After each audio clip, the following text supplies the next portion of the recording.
안내 말씀드리겠습니다. 컨퍼런스 참석을 위해서 저희가 준비한 동시통역 수신기가 있습니다.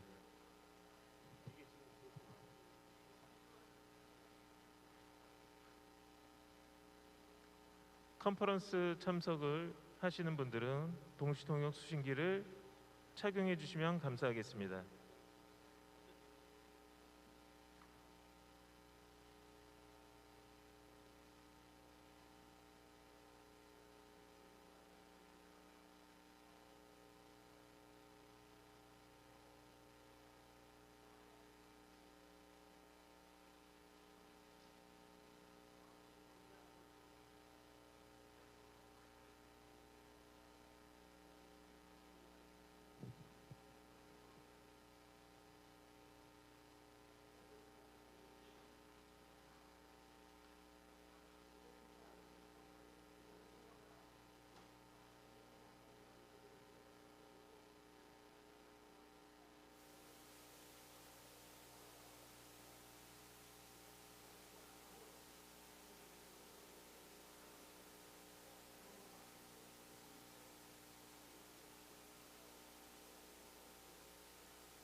잠시 안내 말씀을 드리겠습니다. 컨퍼런스 참석하시는 분들은 동시통역 수신기를 착용하시고 행사에 참여해 주시면 감사하겠습니다.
네, 안녕하세요. 오늘 2022 Good afternoon, ladies and 서울국제 gentlemen. 주얼리 컨퍼런스에 바쁘신 I 와중에도 would like to 참석해주신 welcome all 모든 of you to the 분들께 먼저 2022 Seoul 감사의 International 말씀을 Jewelry 전합니다. Conference. Thank you for being 네, here despite 안녕하세요. your very 저는 busy 오늘 schedule. 컨퍼런스 I'm 사회를 the 맡은 MC of today's 아나운서 conference. 정다은입니다. I'm Dae Jung. 반갑습니다. Very pleased to meet you.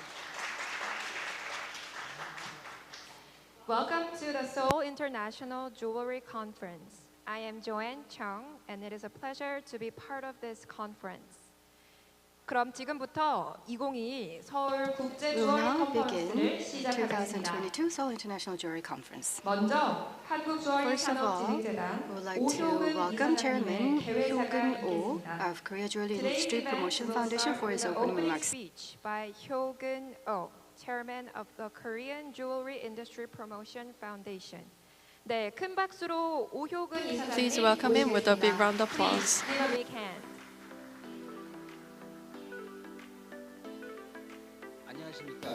Good afternoon. I am Oh Hyokun, who is leading Korea Jewelry Industry Promotion Foundation. I'd like to congratulate you on the opening of Seoul International Jewelry Conference 2022 and welcome.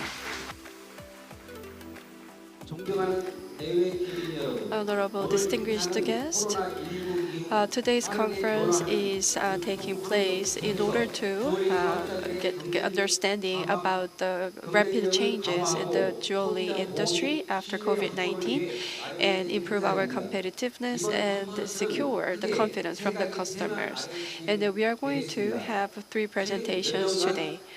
Recently, we have seen the very big changes that are brought by the synthetic gem diamonds in our industry in the past few years. So we are going to look into the current status of synthetic gem diamonds. It will be the topic of the first presentation. And then second presentation will be about the jewelry in digital market, the digital marketing trend for Thai gems and jewelry in the global market. And it will be presented by an expert from the Department of International Trade Promotion of Thailand. And in particular, the second presentation will be the new issue that we're going to talk today, in this year. So it's going to be about digital marketing. So I hope that it will be very helpful for you as we have more diversified topics.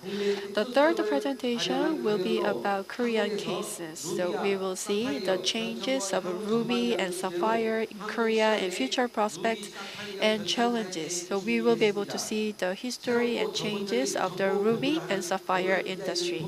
So we'll be able to exchange the latest information and updates together, so it will lay a firm foundation for further growth of our industry. I'd like to once again thank our speakers and then the participants who have come by taking valuable time out of their busy schedule. Thank you very much. 오효근 이사장님 개회사 정말 감사합니다. Thank you very much, Director Oh, for the wonderful opening remarks. So he has shown great affection and attention that he is giving to this jewelry conference, and we could also see the hopes that we can have for this jewelry industry. Please give him another big round of applause. 네, 고맙습니다. 계속해서 2022 서울국제 주얼리 컨퍼런스 And then we will now start with the first presentation of Seoul International Jewelry Conference 2022. So the title is Current Status of Synthetic Gem Diamonds, and it will be given by Mr. Amandiza Abdurrahim of Tokyo Gem Science. Abdurrahim, CEO of Tokyo Gem Science LLC. Please give a big hand. 네, 박수로 모시겠습니다. Thank you very much. And thanks for your introduction. I'm so pleased to coming back for Korea. It's I think the last time when I visited Korea, it's 2014. We had a very enjoyed talk about the jadeite. However, this time when I get an invitation and they're asking, hey, can you bring something else? I said, yes. What's your favorite talk wanted to listen? They try to looking at the market, and nowadays we have a little bit problem for the synthetic diamond, and also we have some gemstone need to do the geological origin determination. And this kind of a lot of research we are doing every day, just like a routine. As I'm working in Japan more than 23 years now.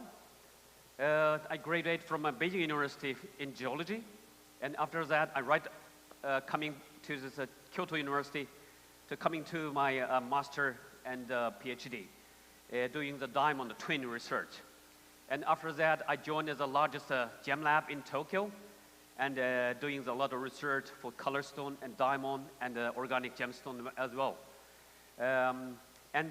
Later then, I opened the GI Tokyo lab in Tokyo, 2012.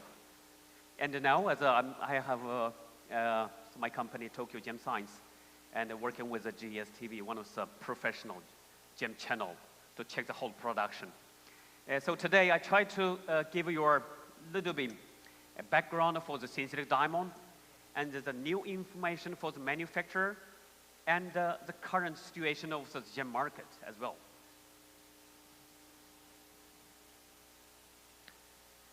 And the diamond, you know, that's just formed by the carbon. Carbon has different phases. It's depending on the temperature and pressures. Usually, we have you'll see this, the carbon has covalently bound each other to form the tetrahedral form to make this diamond form. The energy between the carbon and carbon is extremely high, and the distance is very short. That's why diamond have like structures like a mountain. However, graphite, the thin of this end pencil uses graphite, that is like a layer by layer by layer. It's formed by the carbon. So different phases. And you will see a very complicated phase. Normally, when you have this fire in the home, your diamond can be lost.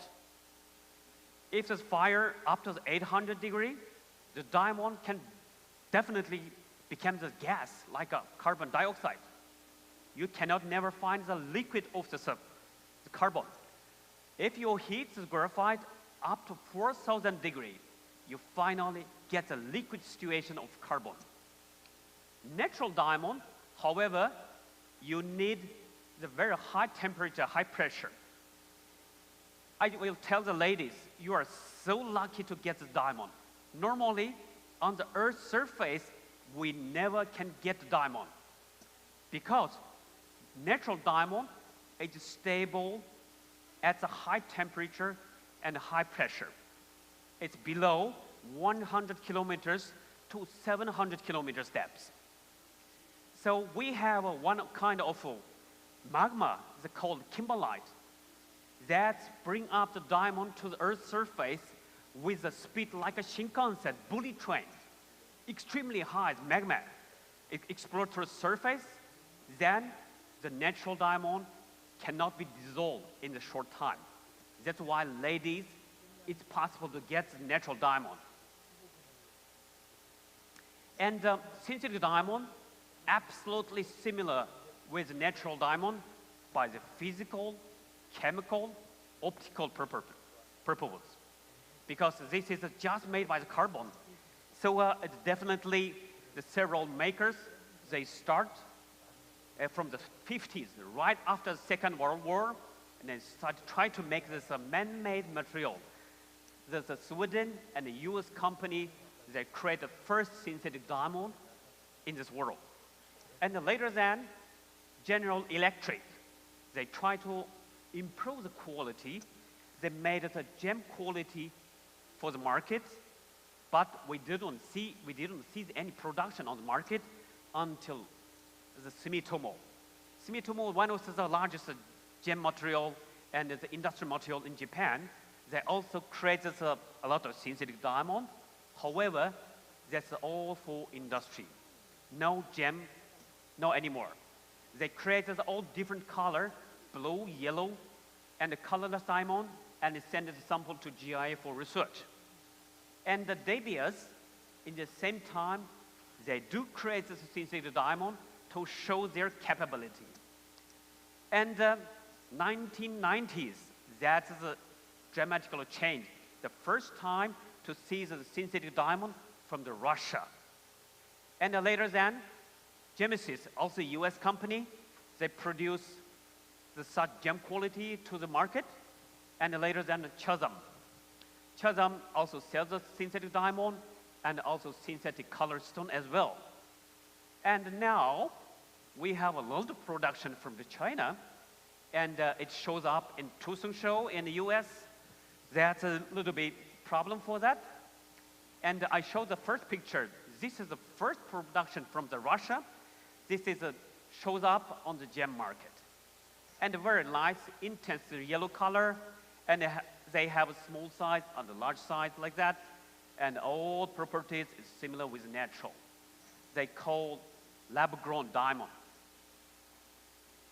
And normally, diamond, it's formed in the metal flux. Why diamond can be formed in the metal? You never think about that. Because the graphite only can be melted in the metal flux. If you heat that one, it's very immediately changes carbon dioxide. If you wanted to melt it, becomes a liquid phase of the graphite, you have to put it in the metal flux, like iron, nickel, and cobalt. That's why there's a huge instrument. This is a 30,000 ton. The huge instrument is higher than three person high, and big belt inside. And inside, we have a very hardest diamond on the top, and there's one small capsule inside. And this is one of the illustration for the synthetic diamond cells. This is one heater, and here's a heater also. And there's 4 important part I need to explain. Please remember, it will be shown on your test. Here, first one, it's graphite. You need as a source to use graphite, very pure. Sometimes made by natural graphite, sometimes made by your hair, sometimes made by your bone. Very pure carbon they need. And second, here we have the metal flux. As I explained, the iron, nickel, cobalt, the liquid situation is here. And we put one of the seed crystal at the bottom, so the carbon heat by this and get the pressure, and it can become the liquid phase of the carbon, and it gradually crystallize on the top of the seed crystal. And this is much smaller instrument from the Russia. It's a totally different shape with Japanese one, and they show the more sphere shape and the cubic inside, and they use 5 to 6 gigapascal. Do you know the high for the pressure? 5 to 6 gigapascal. You can never imagine that. Normally, it's like 150 kilometers of the depth of the Earth. Or just like one jumbo airplane put on your finger. That high pressure can create the diamond. And this is different morphology. Usually we see the natural diamond. Mostly they show this octahedron crystal form. Synthetic diamond, mostly they show cubic octahedron.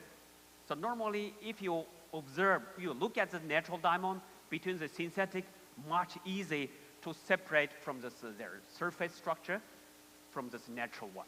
However, after the cut, oh, no way. It's something else.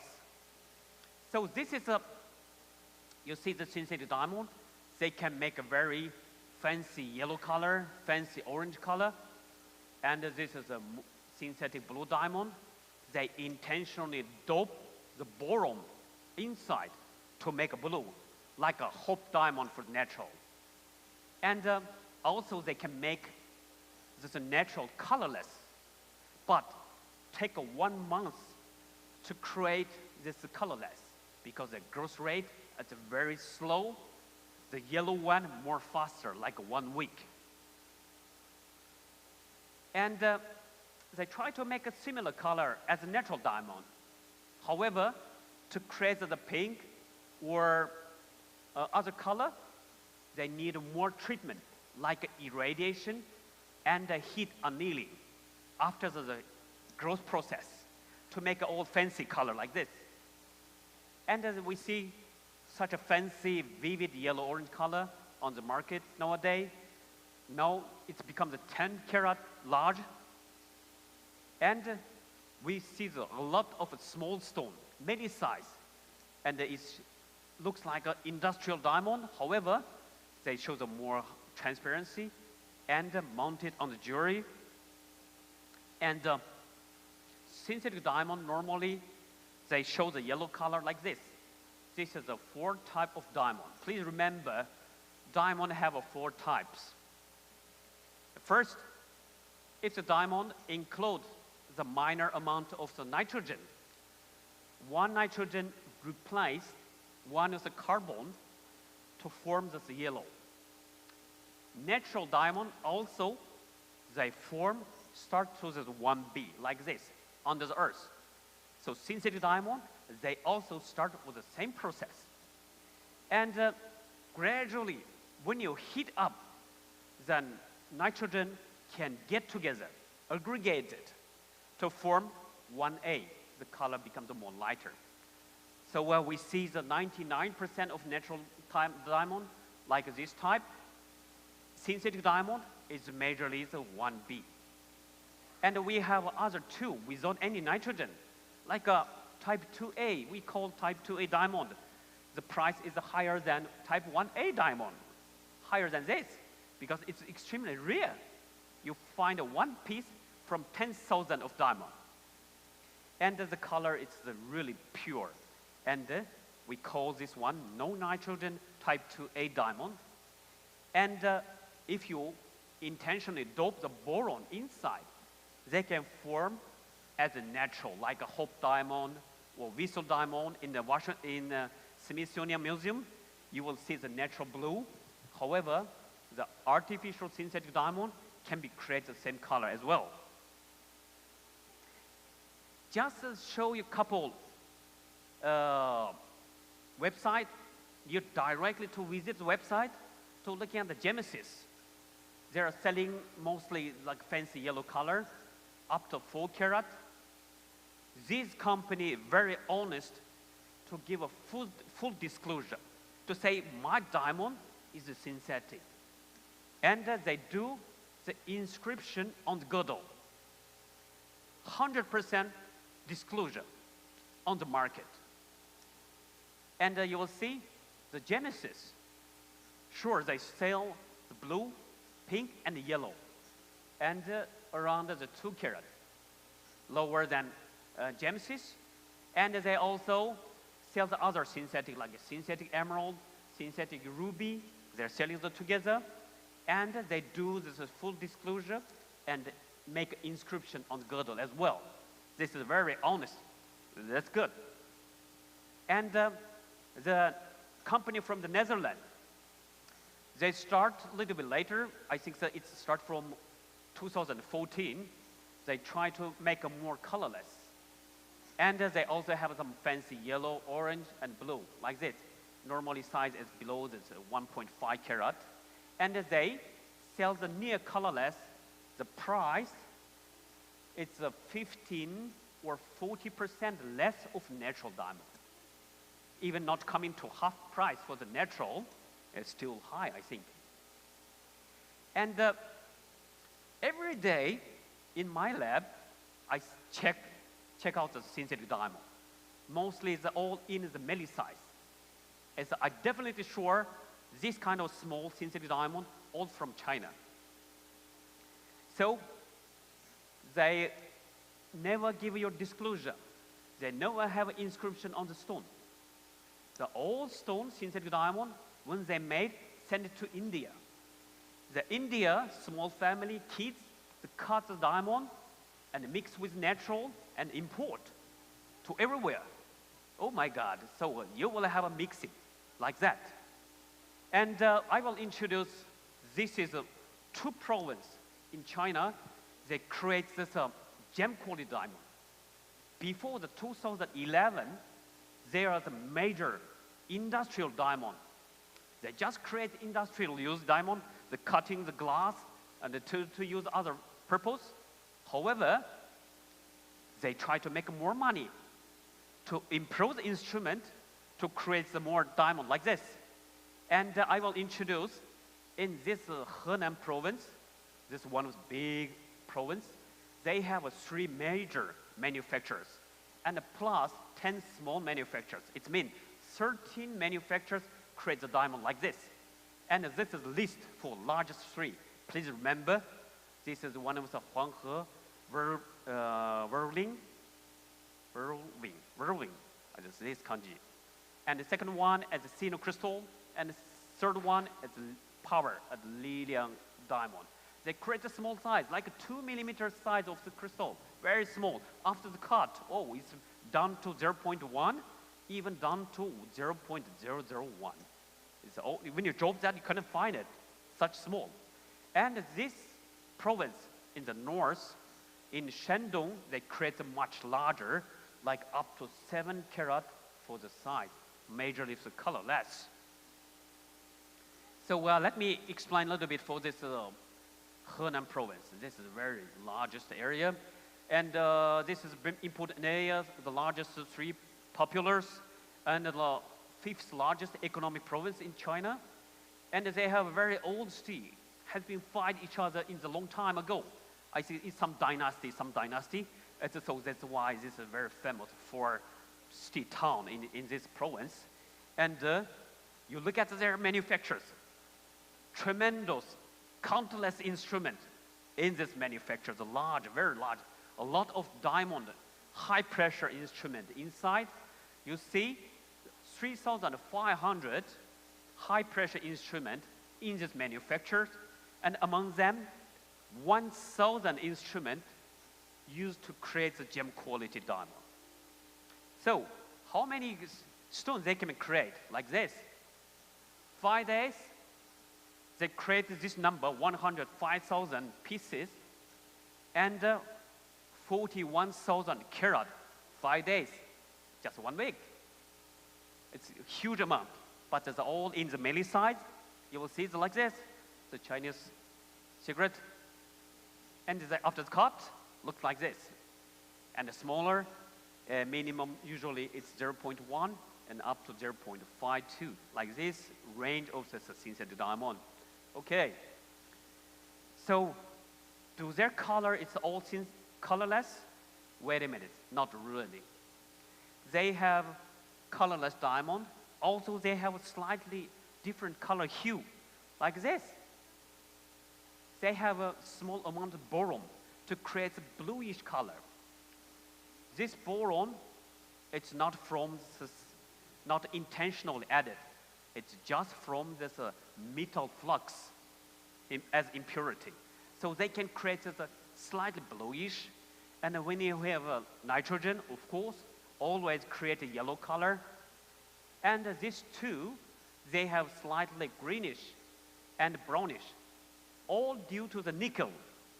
This nickel is from the same metal flux. However, when boron have more than nitrogen, it's going to show this greenish color. If the boron less than nitrogen, it shows brownish. So normally when you see the Chinese synthetic diamond, you see the colorless and see this kind of very tint color of it. And sure, this is what we study this synthetic diamond. Normally, hey, this is a very easy way to separate natural from the synthetic. If the synthetic diamond includes this metallic inclusion, we are lucky, just use your magnet to pick up. So why? They have 3 different types of metal inside.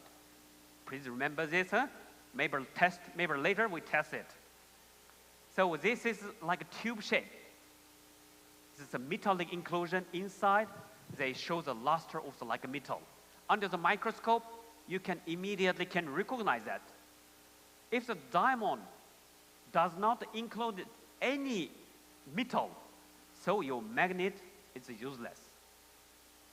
No any interaction for that.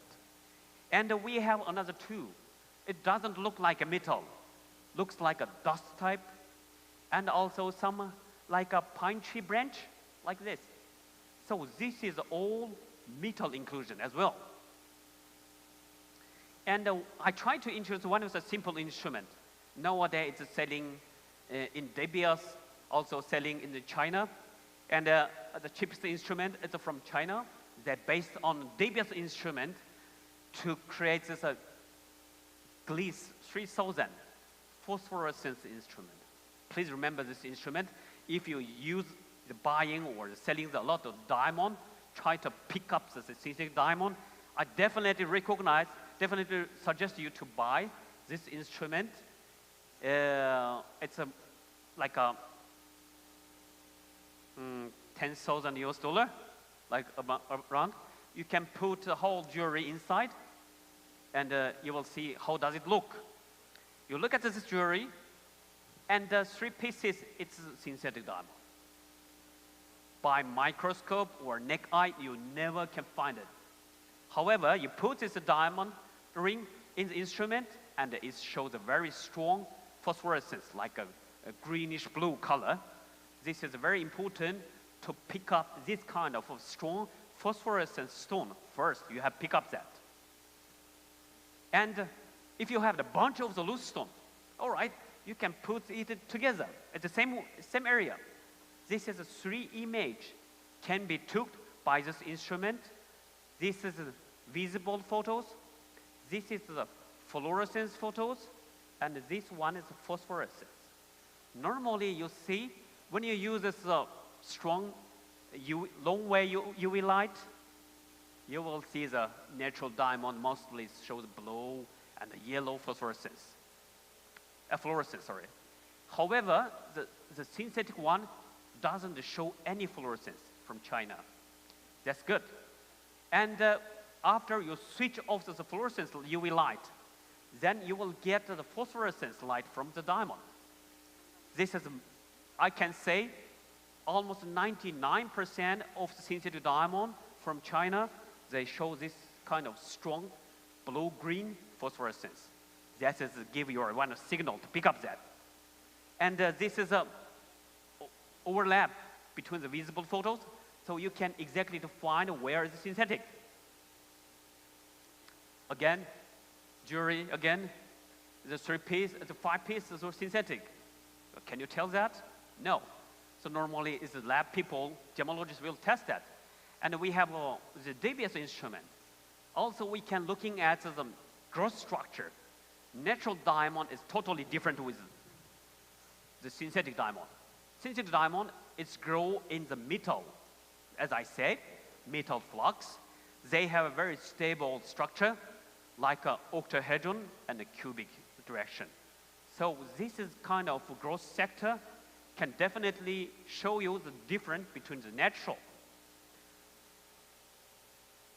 and the more technical instrument, which is Raman spectroscopy. That is a very high technique for advanced instrument to use the laser, green laser, blue laser, to check the defect in the diamond. So photoluminescence will take the photoluminescence spectra, and we can detect the nickel. So this nickel you never can see by your naked eye. However, this instrument can pick up this kind of a spectra to tell you, oh, this is exactly from the metal solvent.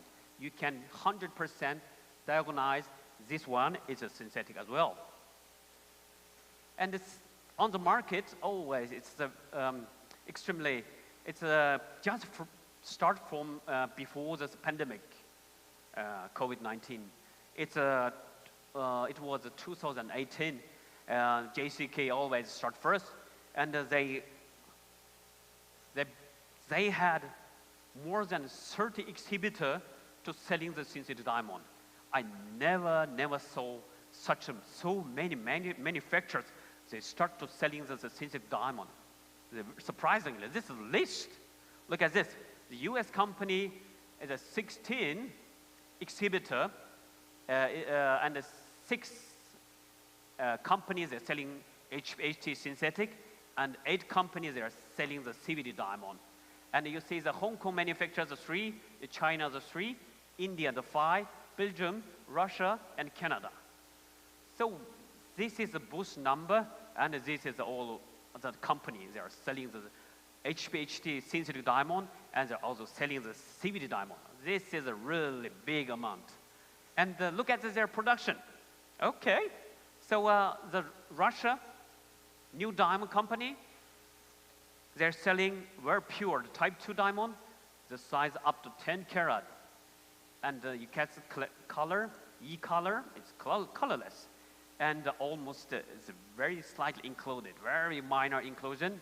And also, they're selling the blue diamond, doped this boron to make a very fancy deep blue color like that.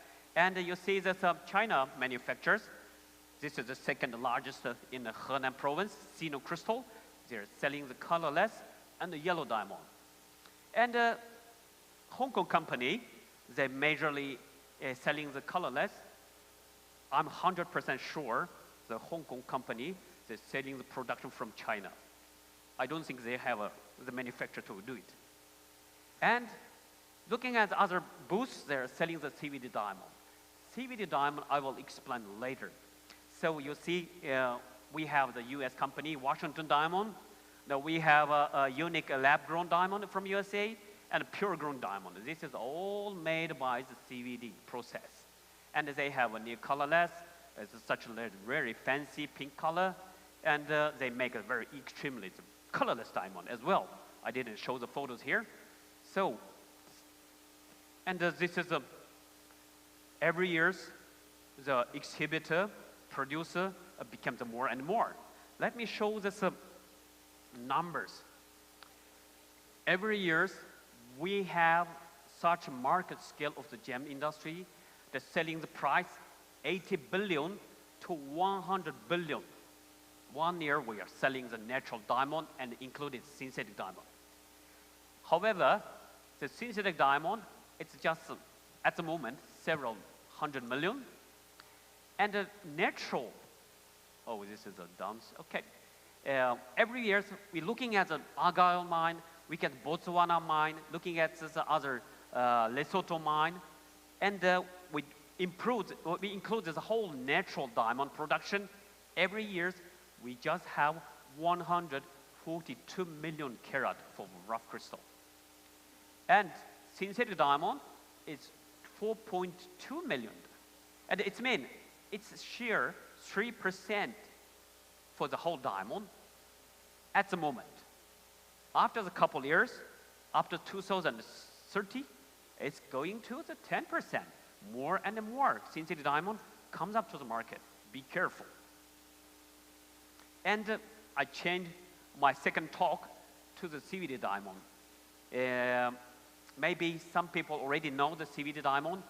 It's extremely different process what I explained for HPHT synthetic diamond. CVD diamond, it's made by gas. HPHT synthetic diamond made by the metal solvent. It's totally different. CVD diamond, they don't need a high pressure. They don't need a high temperature. Very simple instrument. Let me show you. This is one of the illustration to show there's this microwave to create the plasma cloud in this area. It's around 800 Celsius. And we have a gas here to reaction to each other. Like a hydrogen with a methane gas, they put together to make a chemical reaction, break down from the carbon with hydrogen. Then they deposit the carbon onto the surface of the sea crystal. This kind of sea crystal can be used like a synthetic diamond or natural diamond or silicon as well as a seed. You will see like this. The CVD diamond has been developed in 1980s. the Japanese company, Japanese university called Japan University, Nihon Daigaku. They first made the synthetic diamond by CVD. It's by sake, alcohol. Japanese sake. They made the CVD diamond. Nowadays, the Japanese company Seki, they create the best pure CVD diamond. For the film, they never create a single crystal. They just make a film. This film can be used optical instrument like FTIR, this like infrared beam splitter. That's the used CVD diamond film. So you're looking at the inside, we see the hydrogen and the methane gas can be make active to react to each other. And methane can be the methylene, and they have a lower temperature, and the carbon can drop on the top of the seed. And you will see a lot of instrument like this. You just make a lot of instrument to make it much smaller. This is the picture from this SCO. It's a former Apollo diamond. Apollo diamond is a pioneer to create the CVD, gem quality diamond in USA. And this is the inside. You can see the countless, a lot of CVD instruments to create the synthetic diamond. And look at the inside. So once they can use more than 40 seeds to create the 40 crystal, even up to 50 to make a synthetic diamond. So 5 days, you will get 40 crystal like this. And after that, the shape like this. Normally, the natural diamond, as I mentioned before, octahedron. Most of diamonds, they have this shape. However, the CVD diamond is start from 001 phase. It's not from the 111 phase. It's totally different. So that's why it's a flat, like that. And you will see here, it is a nano polycrystalline. It's a small diamond get together in this area, and in the center, it becomes a very clean single crystal. And how can we use that? All right, we put this whole, the CVD diamond here, and we have laser beam, just sewing to cut it to make a cylinder. Then we're going to polish that to make this kind of synthetic diamond. However, the first market, they showed us from the Apollo diamond in 2003. We see the first brown CVD diamond on the market. Brown, it's not really welcome. However, they use just 5 days to create the CVD diamond, and very economically, better than HPHT grown. And the size, it's a 0.1 to 0.3. It's not so big. Then, same Apollo diamond in 2006 to 2007. I said, hey, wait a minute. How can I improve this color? Maybe I try to remove the brown to the colorless. Then they bring this brown CVD diamond, put in the HPHT diamond high pressure instrument, like a HPHT treatment, to remove the brown to make a colorless like this. So that's why the color is almost EF, extremely a fused inclusion inside, and also the jewelry on it.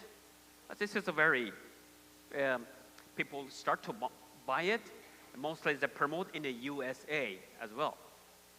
And then later, okay, Argyle diamond almost closed, no any more production. I try to make a similar color, like the Argyle pink diamond.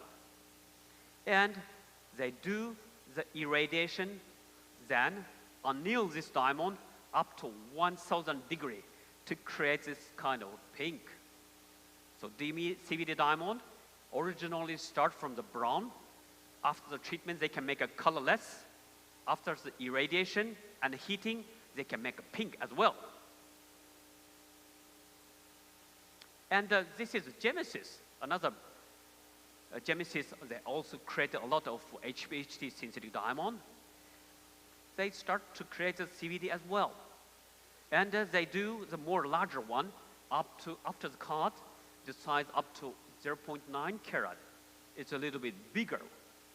And you see the clarity, IF.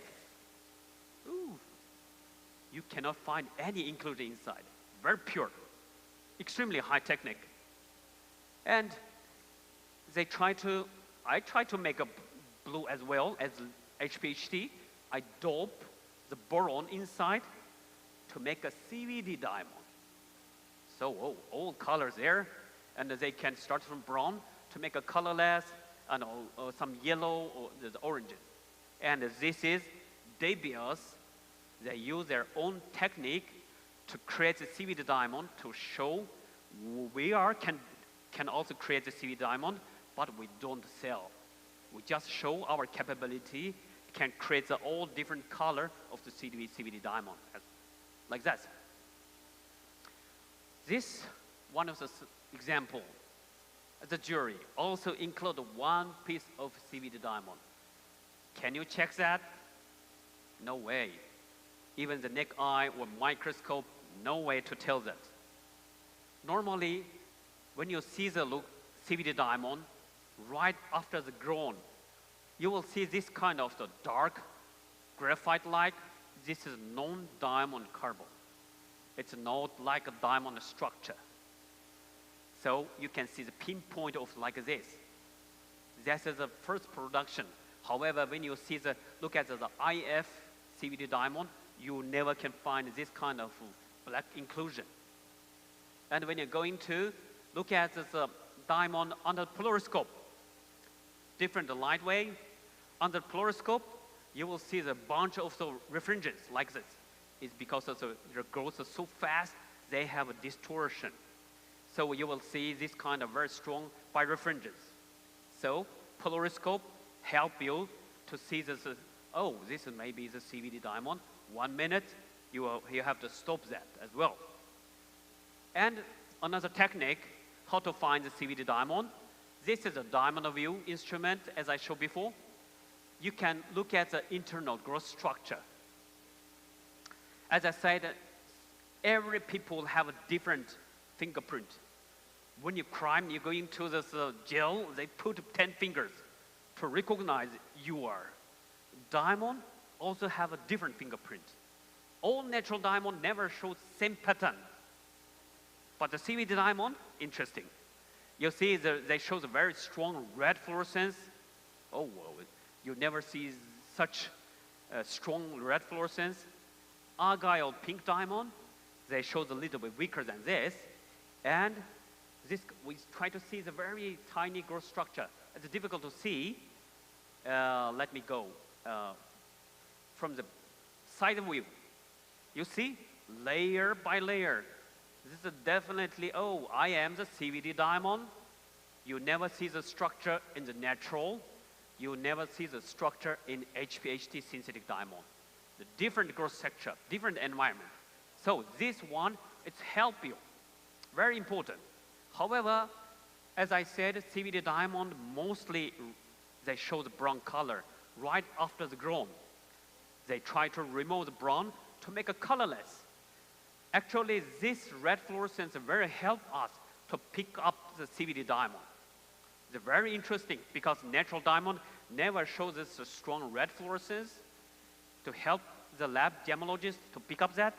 However, after the treatment, let me, this slide. The red color is gone,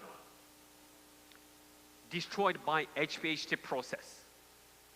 So you only see this kind of bluish green or much greenish fluorescence color under the diamond view instrument.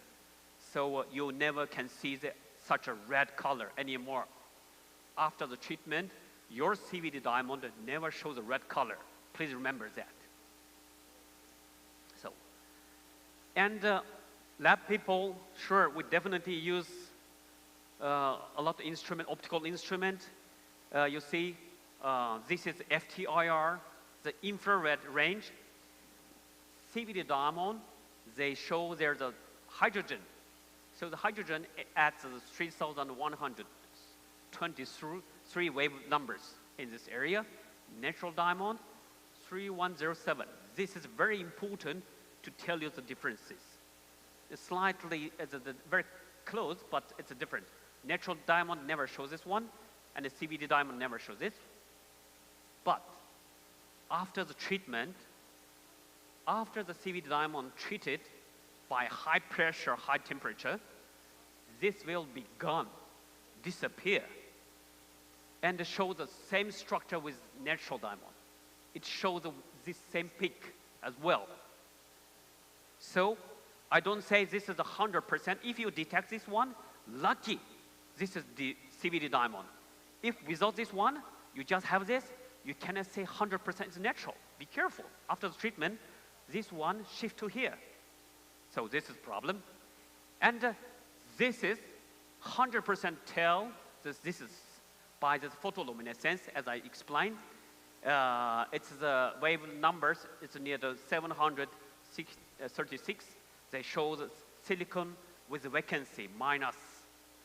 They show the double peak here.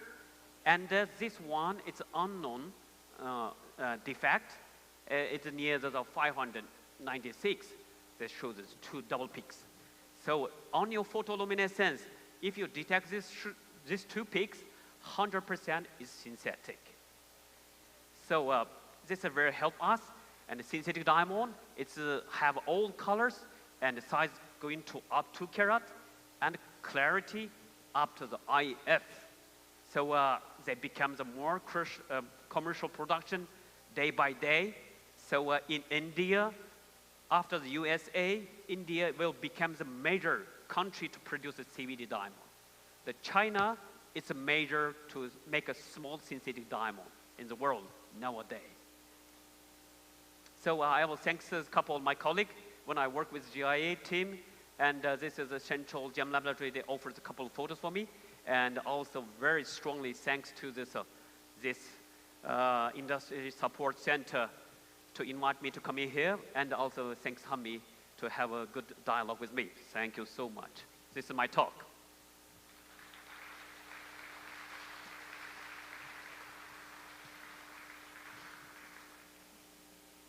Thank you so much for your lecture. Now we will have Q&A time. 네, 이어서 Q&A 시간을 좀 갖도록 하겠습니다. 질문이 있으신 분들은 손을 들어주시면 감사하겠습니다. 네, 뒤쪽에 손 들어주셨습니다. So there is a 마이크 person 전달해 who is going to ask a 드리겠습니다. question. We're going to have the microphone delivered to you. Any simple questions are welcome. I don't talk too complicated. Just whatever you want to have interest in question, just please raise your hand. Just ask me. Okay, thank you. Do I see any people? Oh, please. Okay, thank you for your speech. Yep. And I'm interested in CVD and HTP, pressure and temperature. Okay, HT. Right. What about the price compared to HT, and compared to the CVD nowadays? You said that CVD is the recent market and they are making recently, so probably just a new one. And what Yes, about the definitely. You see the CVD diamond comes up more later. The major market, when I show this JCK show, you see the more manufacturers, they are selling the HPHT synthetic diamond. And a little bit lesser CVD diamond. However, the cost for the synthetic diamond, the CVD diamond are much cheaper, and the instrument is much smaller. And the material just use gas, hydrogen, and methane gas. So that's why it's easily to create this kind of CVD diamond. In the once you put the 50 pieces of the seed crystal, or 50, you can make a lot of the synthetic diamond once. In China, before the HPHT synthetic diamond, one cell just creates one single crystal. Nowadays, this cup cell come into this large, and they create 150 synthetic diamond together. So in China, one cell can create more than 100 small CVD diamond, HPHT diamond. So you have a more production for this HPHT and less production for CVD. And second one is, you showed me that the company in Japan, Nihon Daikaku, Yes. and then they made the CVD at first. Yes. And the Seki company Yes. in Japan, they made the commercial one. Yes. And what about, but you said the company in America, they are making more mass production. Yes. And what about Japan? Yes, definitely. Technically, Japan is possible to create the beautiful, purest single CVD diamond as well, because they firstly developed the CVD film. Sometimes they use it for your watch. Mostly they're using the optical for the instrument. So Japanese manufacturers, they said, we never create the large single crystal for gem quality. They're really just for industry use. We are lucky in Japan, so we don't have the manufacturer from Japan to make this kind of things. Sumitomo never sell any HPHT synthetic diamond as well. I see. Thank you very much. And then I can get your information because I cannot find some information about you or email address or something. After this, can I exchange the business card? Yep, definitely. Okay, thank you. Sure, definitely. Okay, No thank you problem. very much. 네, 감사합니다. 이것으로 첫 번째 강연을 마치겠습니다. Once again, thank you so much for the meaningful lecture. 좋은 강연해주신 아마디젠 압도리임 대표님께 감사의 박수 부탁드리겠습니다.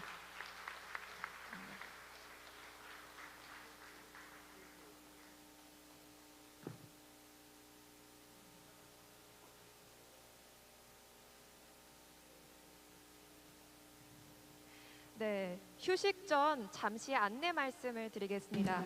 자료집 Before 앞부분에 the 보시면 break, I'm going to 설문지가 give you some 있는데요. 이 housekeeping 설문지를 notes. 작성하셔서 At the 행사 front part 동영으로 of the program 회장하실 book, you 때 can see the feedback 정순처에 form. 제출해 주시면 Please submit the feedback form as you go back after the end of the conference. You will, in return, receive the wheel box and the book called 100 Years of History of Korean Jewelry Industry. And 홈페이지를 통해서 설문에 참여하실 수 있고요. for those who are attending the conference online, you can also apply for lucky draw. We will give 50 coffee vouchers to those who are lucky. So please refer to the information on the website for details. And we will take a 10-minute break until 5 past the hour and resume the program.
그럼 2022 서울국제주얼리 컨퍼런스의 두 번째 강연을 시작하겠습니다.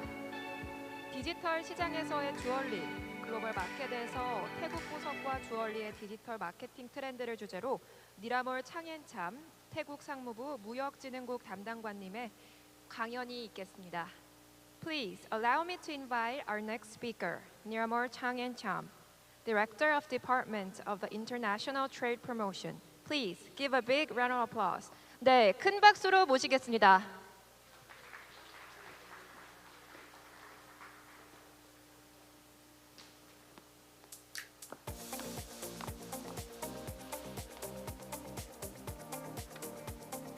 Hello.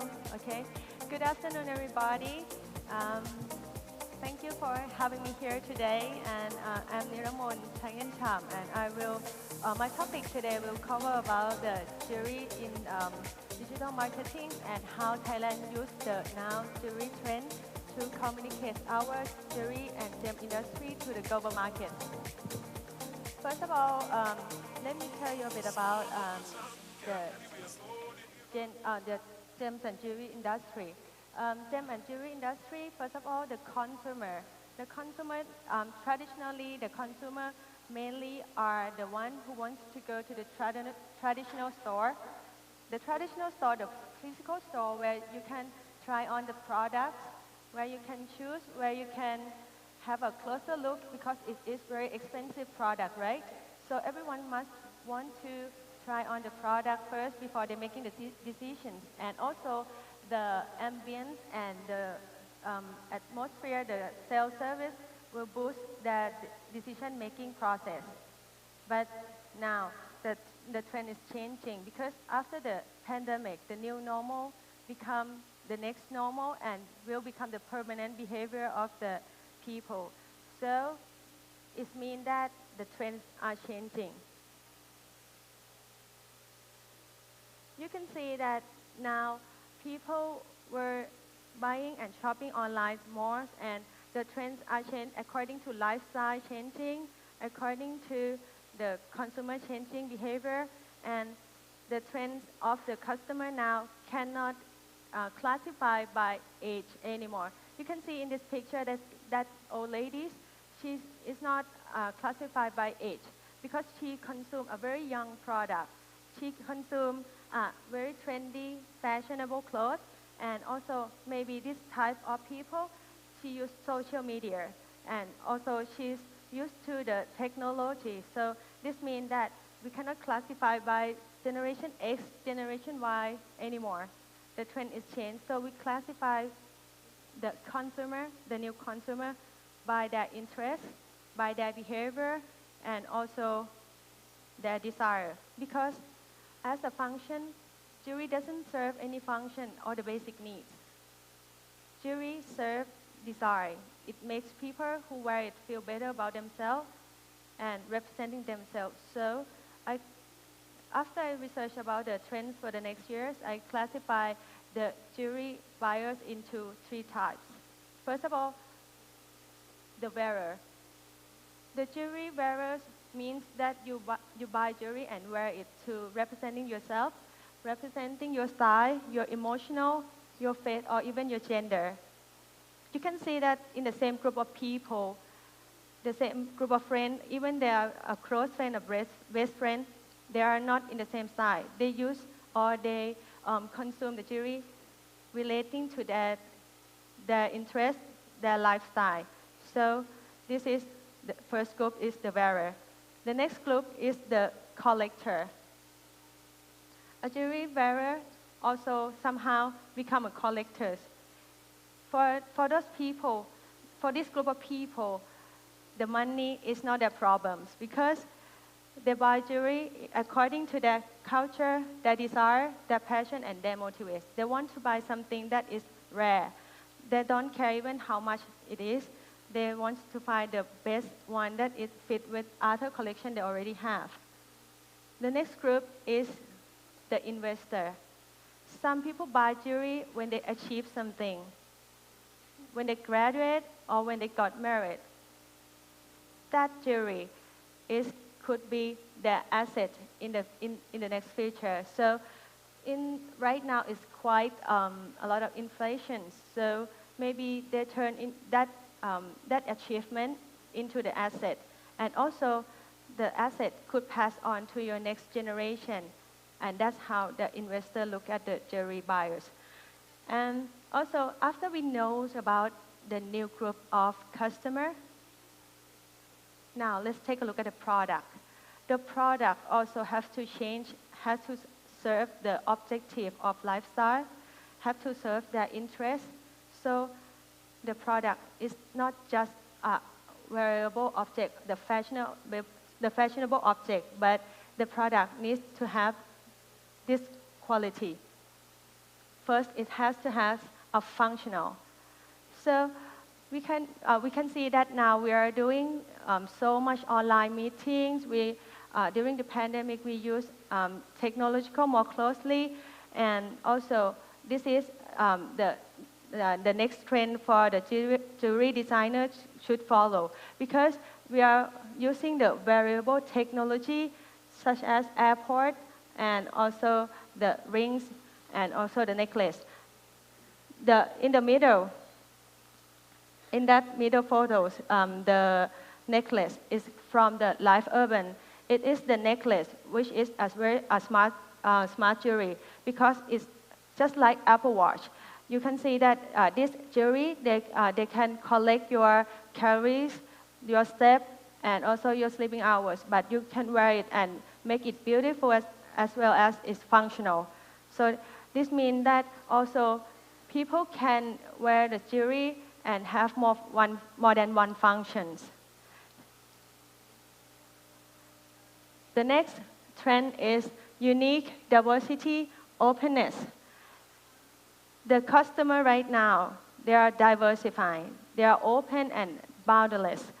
People were not classified by gender anymore.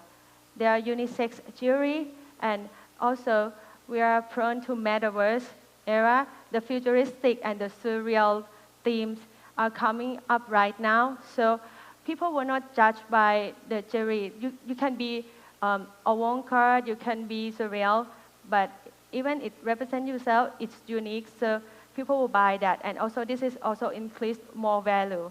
You can see in very high-end brand, they're doing the very different, they're using the special material to make it more fashionable and to make it more unique. Also, the concept of handmade and craftsmanship is also a very upcoming trend. Some customers, they don't buy just because it's made of the gold, made of silver, made of precious gemstone. They're looking into a story behind the making process. The handmade, the craftsmanship, the only one piece in the world. Even it made from plants or priceless material. But how they make it only one, that make people want to buy. Some Thailand, we have the local products, so that the local products contains the story of that local area, and that will make it more special for some customer. The next trend is the morality, sustainability, and traceability. It is nowadays, environmental concern is rising, and also the sustainability make everyone know that, every customer know that they want to preserve for the next generation. This is also resulting in the lab-grown, also the lab-grown diamond that is rising, because people were concerned more about the environment, the sustainability, also the welfare and the equalities. Because some of the brands now, they communicate not just the product, they communicate how they make the product, how they have responsibility and social responsibilities. And some customers, they are buying because of that responsibilities. They want to have raise this awareness all over the world. And now we know about the product, the new trends, the new customer. It is the new channel that we are talking about today, the digital channel. And the digital channel is now rising everywhere. You know, everything is be more digitized. And it is said that by the report, by 2025, e-commerce sectors and online channel will shift the jewelry industry to be more digitized. And somehow in the next 5 years, the trends of the jewelries will be about focusing on branding, media channel, and also the concept of sustainability, which also will, by McKinsey, this is the report by McKinsey, and the McKinsey said that it will raise the growth rate and projecting about 3 or 4 times each year. So this is the trend that is that I want everybody to focus and to know that the market is changing. We'll be focusing for more about in a few years. It will happen soon. So, and this is result from the changing behavior after the pandemic. So we know when we know the customer, when we know how to use it, we can directly communicate to the customer.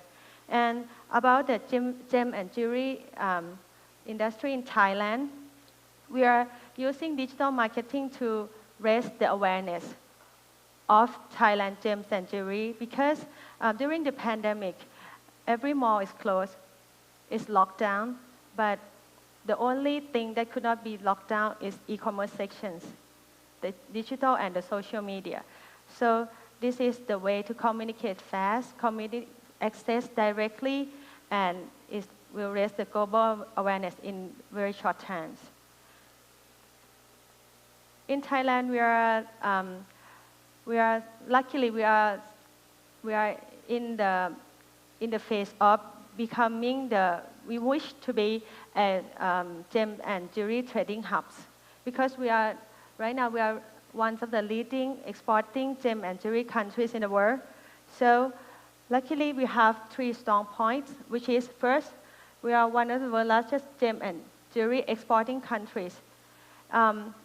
As in a term of manufacturing, we have been a base for OEM base for many global brands. They come up to Thailand and believe in Thai craftsmanship as well. So the workforce and the skill of our laborers, also the infrastructure, the natural resource that we have, and also the long-lasting heritage we have, make us one of the world's OEM based in the world. And secondly, our strong point, the second one is the source of material, which is the color gemstone.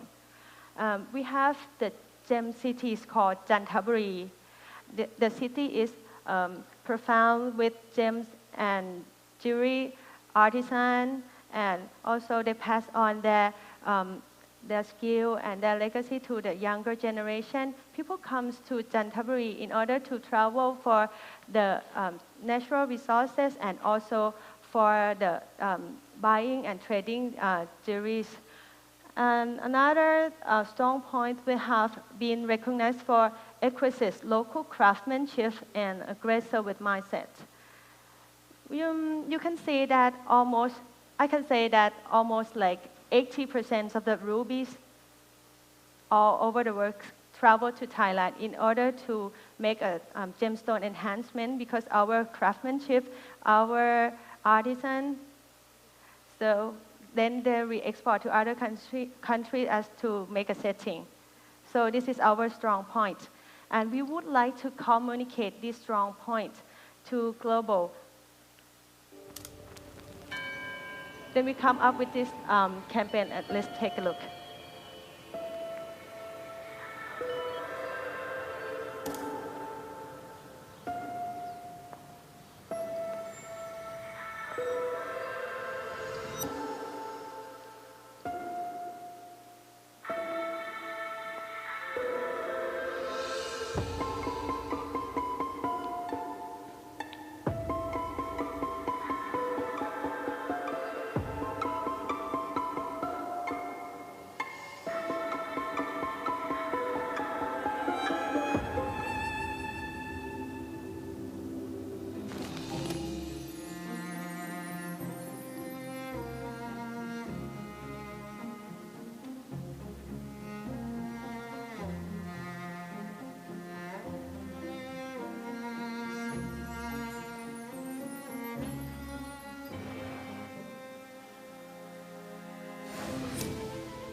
And that's the main video that we are using to promote this campaign. This campaign is called The Wonder of Thai Jewel. The campaign is a global campaign marketing to celebrate the intellectual power of Thai famous and high-quality jewelry making. And the campaign aims to create a global awareness and establish Thailand as a trading hub. And also, we are doing the campaigns in order to send the message to the buyers, the manufacturers, and the tourists all around the world to come to Thailand after the disconnect of the COVID pandemic in 2 years. During the campaigns, we're using both hard power and soft power to blending together. The hard power is also undoubtedly we want to be a trading hub for gem and jewelry industry. But the soft power we have to accumulate with the tourists, the education, the craftsmanship, and the workforce and welfare of the laborers in our countries to make sure that we can build in the long run campaign to build the trust in the tourist sector to come back to Thailand to explore more about our gems and jewelry industry. And from the campaigns, we are using the digital marketing tools such as, first of all, we're using the influencer marketing. The influencer marketing which we use is Miss Okbab. She is one of the famous Thai model who turns to be an actress, which means that she has a persuasive audience, which is her loyal fan base in Thailand and some countries around Thailand as well. Also, the loyal fan base will drive more attention to the campaign and make the campaign more go viral. Also, it's increased trust. When you're using someone who is like influencer, especially someone who is very well known in the industry, you can build trust to the campaign. You can build, even it is the product you're selling, it is more valuable and more trustable. Also, it supports the content strategy because, as I say, it's create a rumor, it's create engagement between the buyers and the brand itself. So when you're using the influencer marketing, it is very worth it because once you invest in the influencer, you can have the word of mouth spreading all over the world.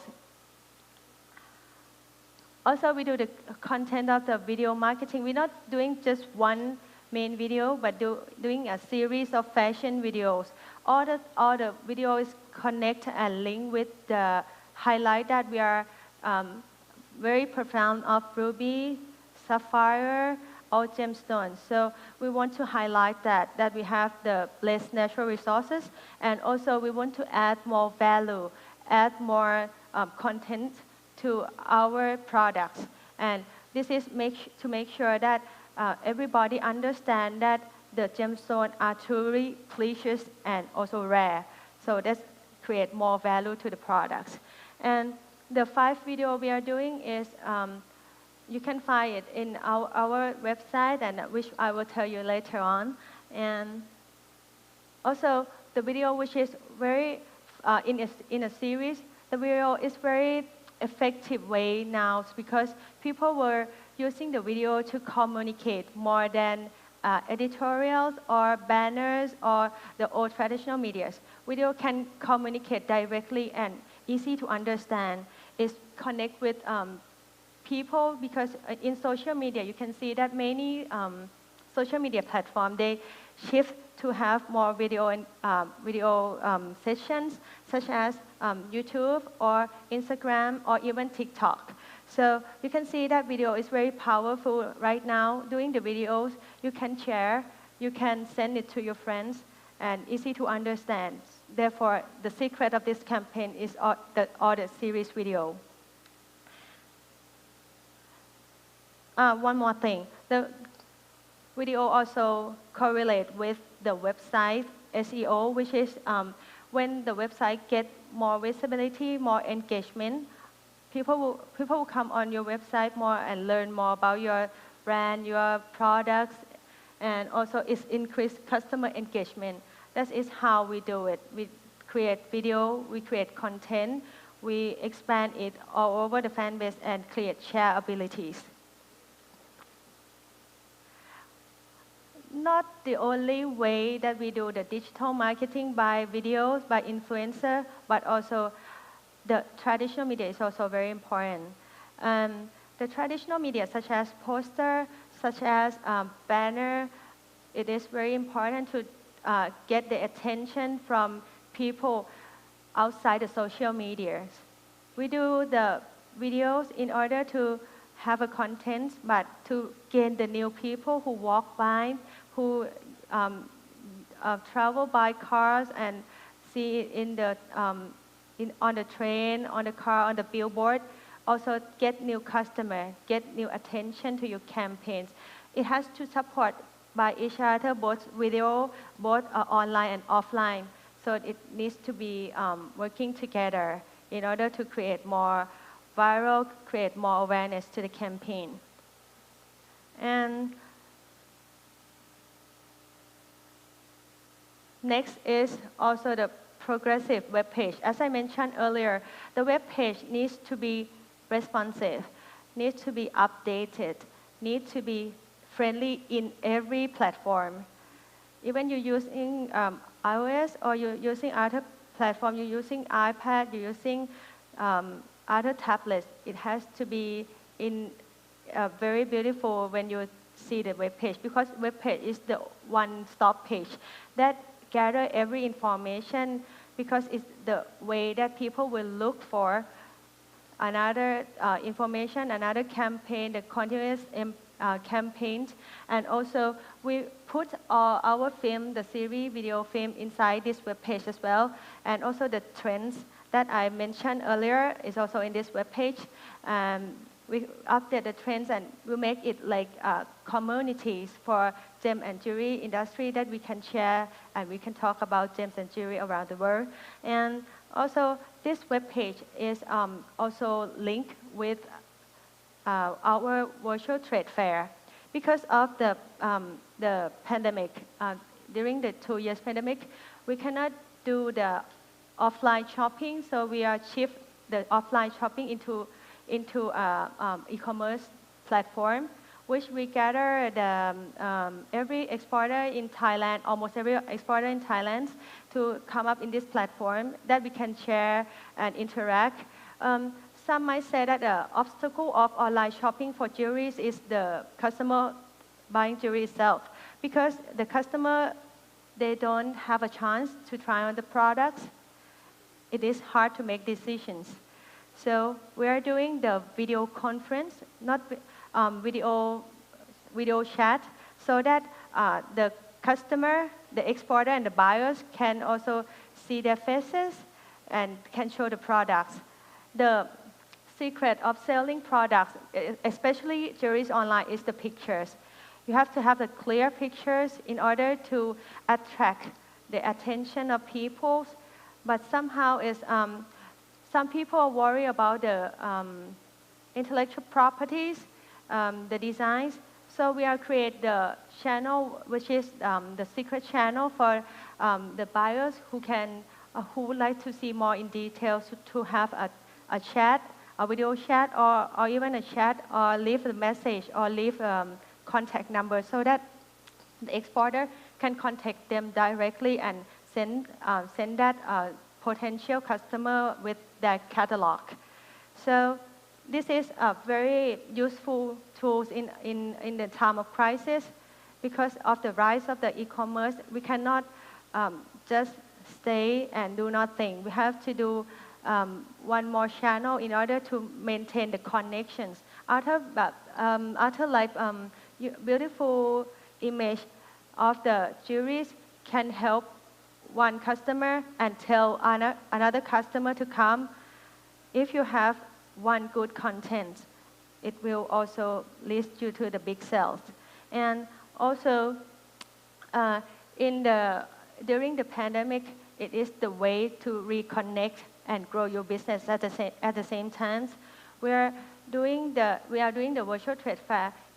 Honestly, we don't have that much sales value, but the most importantly, we want people in the industry to remain connected and remain their network. When the business is coming back, right now the business is coming back, we will still use that network to trading with each other. That's why the most important of the campaign leads to a trade fair.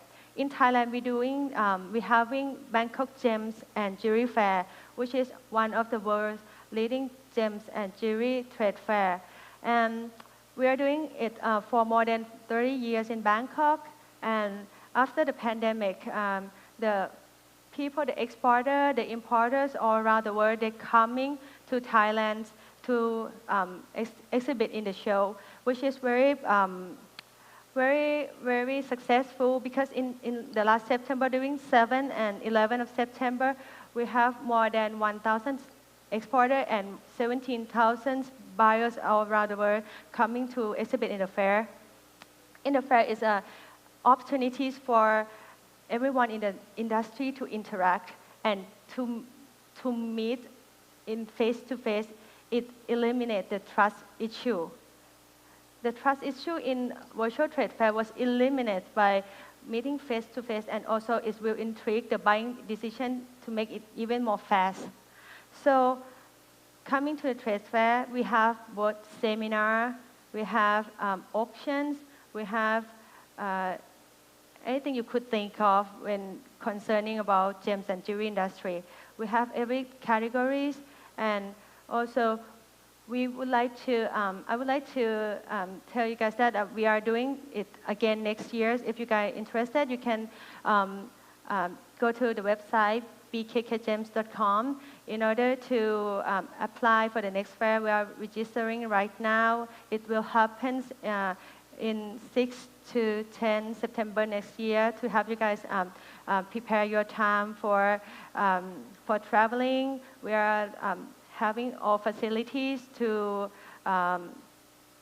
give it to every exporter, every buyers, and if you are interested, more importantly, we have a Thai trade center all around the world, which make us, which make our fair has proven a very high standard because the Thai trade center around the world, they will invite all the potential buyers, the real buyers to come to the fair and make sure that the fair itself is the one and the only one with very high standard built network, and you can meet everyone in the industry all around the world. So that will wrap up my talk today, and also wish to see you guys in next year, September, at the Bangkok Gems and Jewelry Fair. Thank you.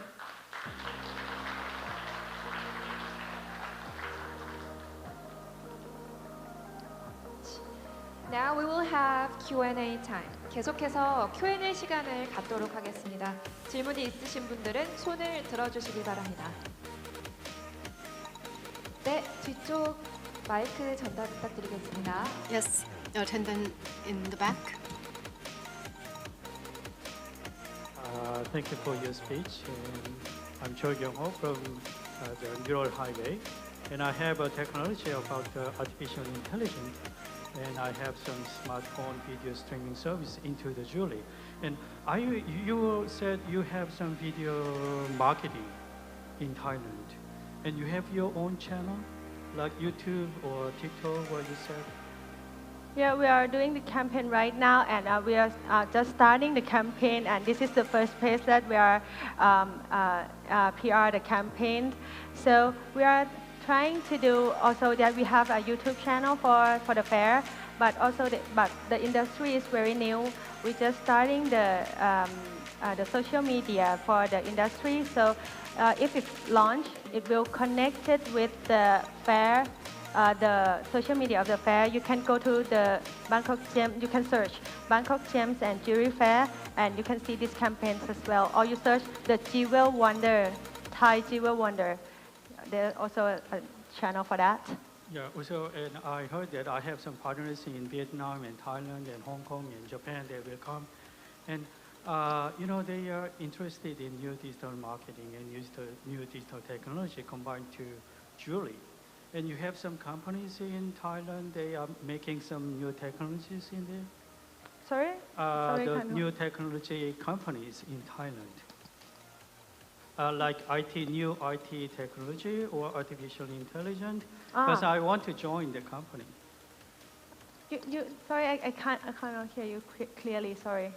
한 번만 더 크게 I'm 부탁드리겠습니다. sorry, 네. because of the mask or something. I'm interested in the technology company in Thailand because I want to join my technology and the partners in Thailand.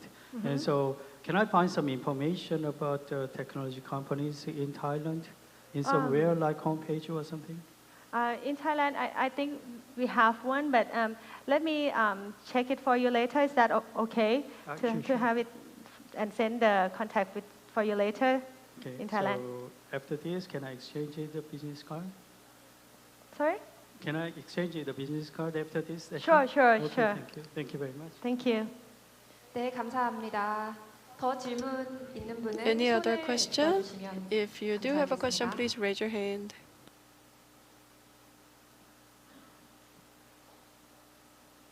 네, 질문 있으실까요? Any other question? 네, 여기 질문. 마이크 전달해 Very 드립니다. excellent talk.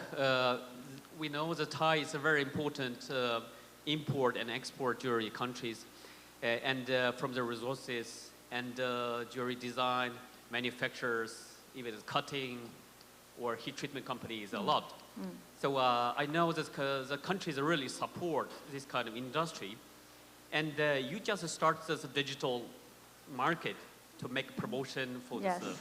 this kind of things. I think that you have to coming back to more basic. First, start how to introduce the resources for the Thai, because they have starting the mining from the 1980s, from the Kanchanaburi or Chantaburi, Yes. to bring out a lot of ruby sapphires, Yes. and try to make up the more updated the video for that. That's the first. And the second one introduces like a lot of people, international people coming to Thai to do traded dealing, right? So I'm not sure that what happened after the 3 years pandemic. This kind of information you have to bring up for people to understand. Now it's more easy to do some trading or not, because no idea what happened in the 3 years. Yes. So not only give the commercial, like this kind of commercial movie, I think the more basic, really, this kind of commercial movies, people always watching that. But before that, you have to give them more basic information from your countries Yes. to understand more, and even bring up some scientific information. Yes. This is all things is all related to each other. Yes, that's so very you can give useful. us the full pages for the Thai. Thank you so much. That's very Thank you. useful. This is my for you. suggestion. Thank you.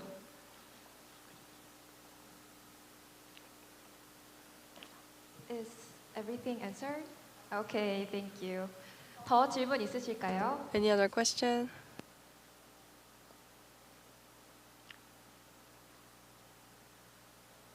네, 질문 없으시면 이것으로 Since there is no 두 more 번째 question, we 강연을 will close the 마치겠습니다. second presentation Thank you so here. much, Niramo, Chang and Cham, for giving us a wonderful lecture. Thank you. Please give a big hand. 네, 큰 박수 부탁드립니다.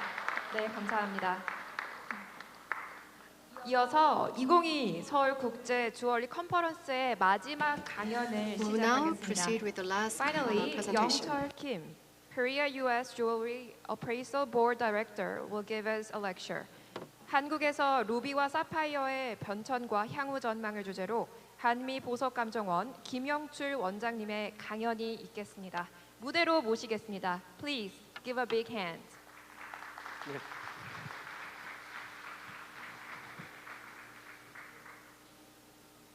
굉장히 여기는 빛이 강하네 보니까. So this is quite a spotlight. 한국에서 누비와 사파의 변천과 So I'm going to talk 향후 about changes 전망이라는 of Ruby and 주제로서 Sapphire in 발표하게 Korea 된 and the future 김영철입니다. prospect of challenges. I am Kim Young-chul.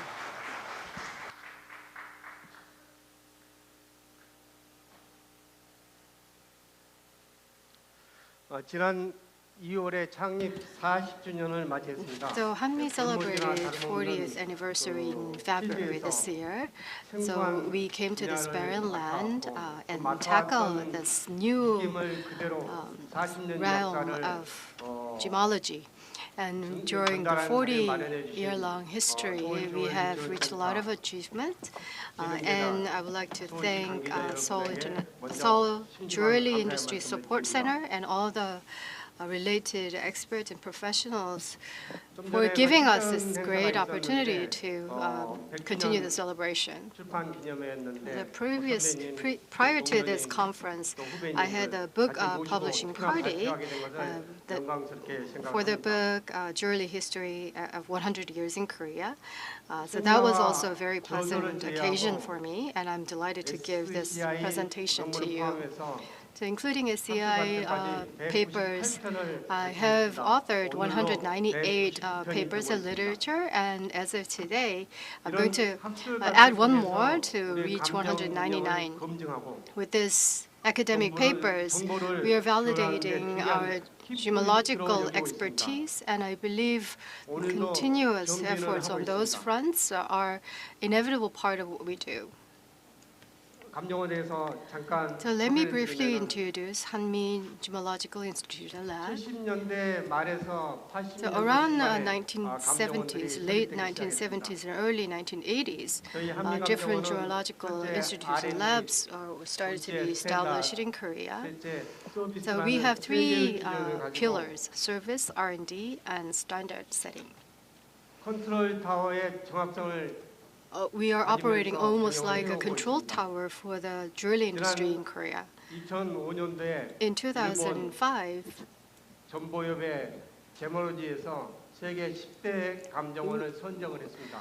we were selected as one of the top 10 gemological institute in the world by a Japanese expert group, and Hanmi was ranked 8th in the world.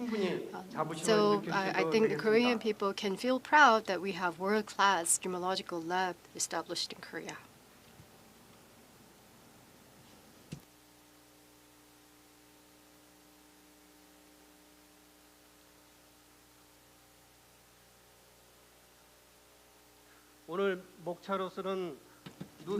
So this is the agenda of my presentation.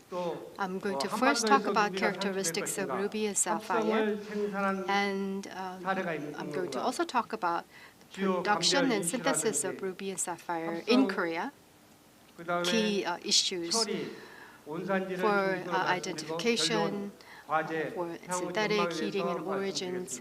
Now, draw a conclusion. I'm going to also talk about challenges and future prospects. And at the back of the program book, on the page 72 and 73, I have a chronological table prepared for you.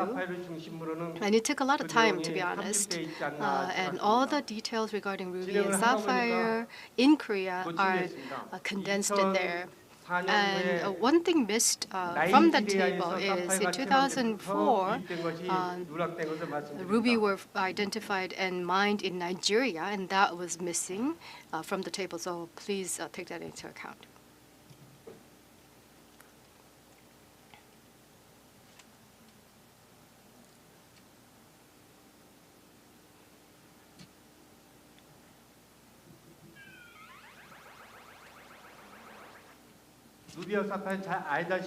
As you are all aware, Ruby and Sapphire is part of the species corundum. Red ones are called rubies, and all the other colors are categorized as sapphire. Physical, optical properties and chemical composition of rubies and sapphires are identical. But the colors are different. With an addition of chrome, you get the color of ruby, or titanium and iron will make corundum a blue sapphire. The ferrum hole, where we are having this conference in, is named after the Latin word for iron. 여러분 중고등학교 때 During your 우리나라는 강물의 high school 표범국이라고 얘기가 years, 있었습니다. you probably have learned from textbook that we do not have a lot of resources, natural resources. Like, 일제 강점기에 do you think rubies and sapphire are mined in Korea? During the Japanese ruling, 한국의 to exploit 강물 지하자원을 탐사한 the 자료가 Korean 있습니다. peninsula, they have surveyed 조선 광물지락에서 the Korean 여기를 보면 landscape and the Korean land to understand 실제 누비아 mineral 사파이어가 resources. 내용이 나오고 And 있습니다. you can see actually 연천, 연천, 서산, 충주, 천안, 김제, 서산, 천안, 김제, 북쪽의 평원 and 우주, 평원, 집주가 우주, 되겠습니다. and other cities in the northern part 오른쪽은 실제 지금 have actual 생산량으로 유시가 되고 있는 resources of rubies and 나오는 sapphire. And when you see 루비 Punggye, 되고 있습니다. we have a history of 159 carat ruby mined there, and Punggye nowadays is used by the North for nuclear tests.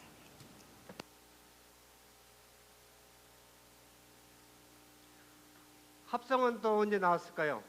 So when did the synthesis begin? 1934년에 In 1934, 일본의 자본, 일본의 일질 인조보석 회사에서 합성을 플레인 퓨전 베릴륨법이라고 using 하고 plain 우리 한자 fusion 쓰면 beryllium 화염 용융법이라고 표현을 하고 있습니다. 이 method, 방법에서 the 합성이 Japanese company 생산이 first 됐습니다. 34년에. started the production of synthetic 흥남 rubies. 비료 공장에서 생산된 것이죠. It was done in 그다음에 Hungnam province. 2000년도 fertilizer 전에 factory. 98년도에 And in 나제 1998, 공진대학교에서 Dongsin University, 저 located in 같은 합성 Naju, 성장 장치와 그대 created the 물 synthesis 형태의 equipment. 루비와 사파이어가 생산이 So 됐습니다. they have created rubies and sapphire.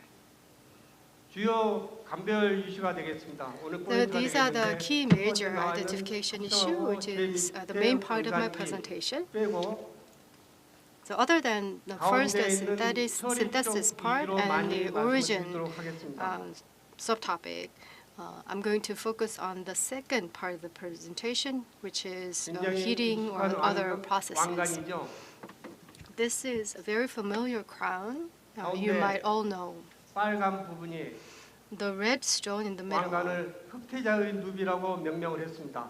그러면 빨간 건 당연히 helped 누비였을 건데 the 20세기 crown 와서 be named 스피네르로 Black 바뀌어진 Prince 겁니다. Ruby 아직도 Crown. 명명은 흑태자의 누비로 되어 있지만 But later on, 그래서 the red stone there 보석의 is 중요성이 그 found to be 언제보다 a spinel. 대두되는 시점이 되겠습니다. So that in this incident made a lot of people wake up to 우리 the importance of 1920년대부터 identification. 모조라든지 Since 합성 1920s, 보석들이 국내에 유통되기 synthetic 시작했습니다. composite 실제적으로 gemstones started to 1970년대 be traded and 가운데 있는 circulated in 우리 Korea. 유장 In 비용이 굉장히 많았던 것 같습니다. 1970s, 암포젤 M이 되는데 we had this 소재가 product called 굉장히 Ampogen M, 없었기 때문에 기했기 때문에 암포젤 M의 바닥에 and 부분부분을 we 깎아서 didn't have a lot of materials 블루 then. 사파이어로 판매가 The 이루어진 상태가 lower 되겠습니다. bottom part of 실제 the 보기도 하고 bottle 제가 연마도 was taken 해봤습니다. away, and people cut that to look like a gemstone,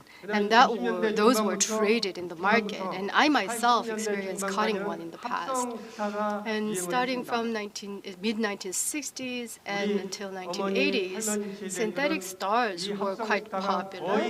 And most of our moms and grandmas, the upper middle class and upper class, many of them had this.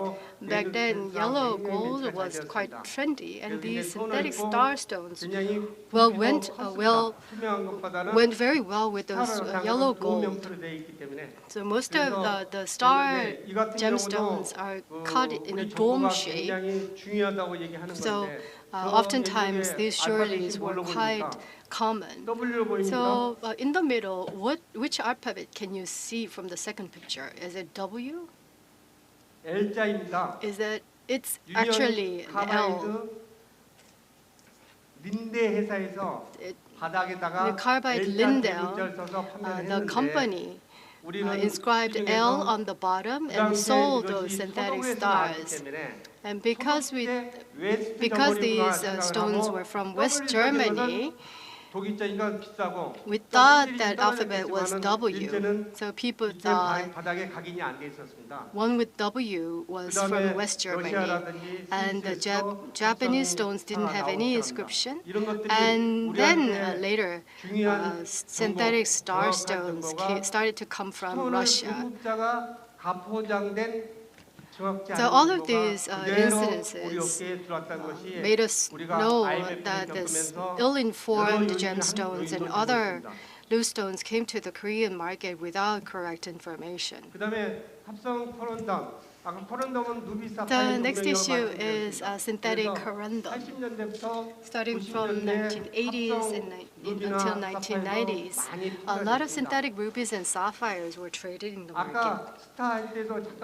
Like I mentioned with the topic of synthetic stars, when it was shipped, it was $30 per carat in 1940s and 50s. So back then, synthetic stars were sold at an expensive price, but synthetic rubies back then were also very expensive. 1900년대에 So during 1990s, when there was a World Expo in Paris, first synthetic ruby was showcased there. So consumers, when they read that news from the media, they were really appalled. Because if I buy a ruby from the market, would I be conned and would I be deceived? So in 1980s until 1990s, synthetic rubies were widely circulated in the market. So there are many different ways to create synthetic rubies, but I'm not going to go into the details. So these are color cubic zirconia. They were launched in 1979 at Tucson Show. 3 or 4 years before 1970s, we started to have colorless cubic zirconia. In Iksan factories, the cubic zirconia became a mainstay material that can really help promote the cutting technologies or skills. But something that has bright side also comes with the dark side.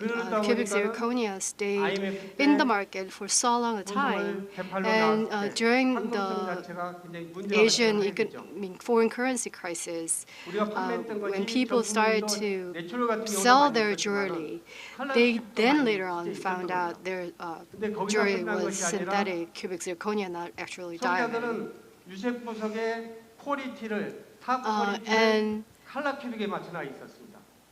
another side effect was a lot of consumers thought the synthetic rubies and synthetic sapphire, the standard color for rubies and sapphire. So, but when natural rubies and sapphire reach that quality of color, the price is almost beyond imagination.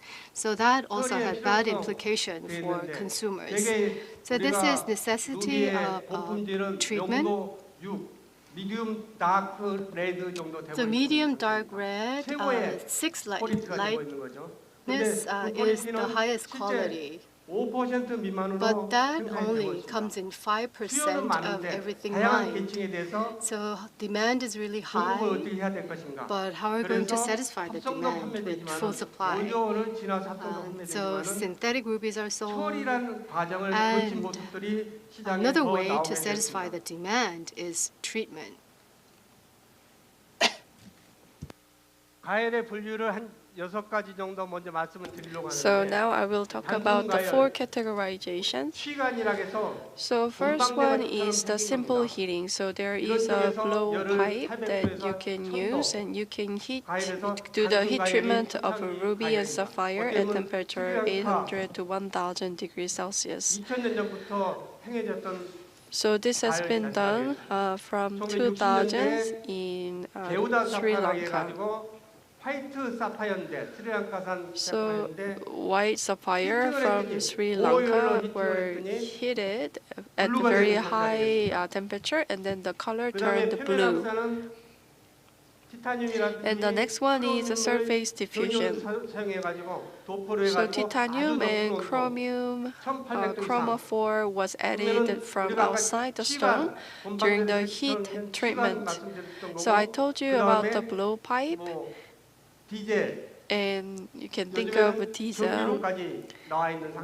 And then the furnace itself became electricity based these days. So you can raise the temperature very high to 1,600 to 1,800 degrees Celsius with the nuclear furnace. Electric furnace.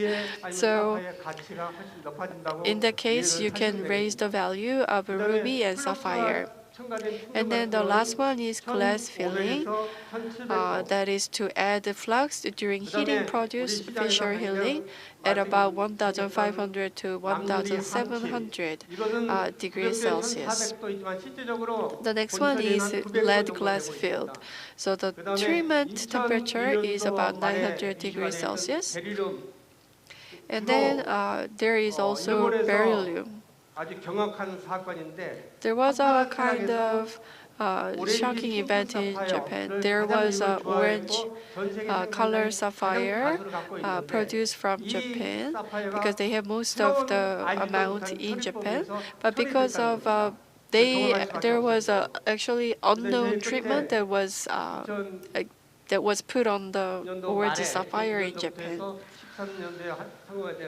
So it was commercialized in 2013. And then sapphire, high temperature and low pressure method was released after that. This is related to glass-filled ruby. It was February 22.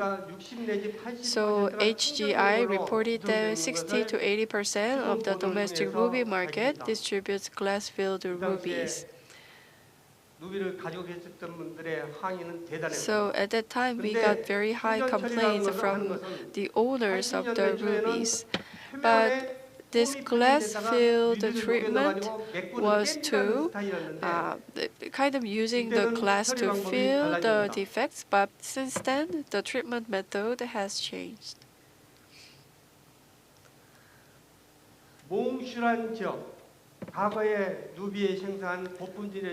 So nomenclature of identification report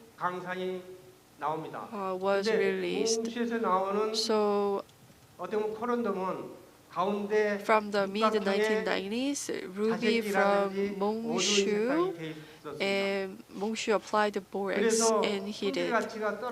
So the quality usually in the past went down and was not sold, but as we had a new heating technology, the dark colors were all removed from the gemstones, and that is why the Mongshu's rubies became a very big hit.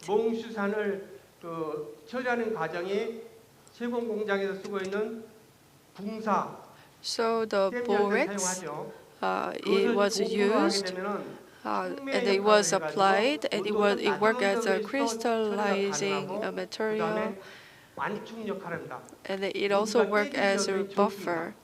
So rubies were very unlikely to break down. Because the high temperature made a more harsh environment for the rubies, but because of this Mongshu's method, that it was to apply borax, the rubies became more protected during the heating process. So in the past, they were kind of byproducts, and the glass-filled rubies were made, but 60 to 80% of the domestic ruby market were glass-filled rubies. The sales of it was problematic, but as Hanyu said, they were treated. So because of that, there was a high level of complaints.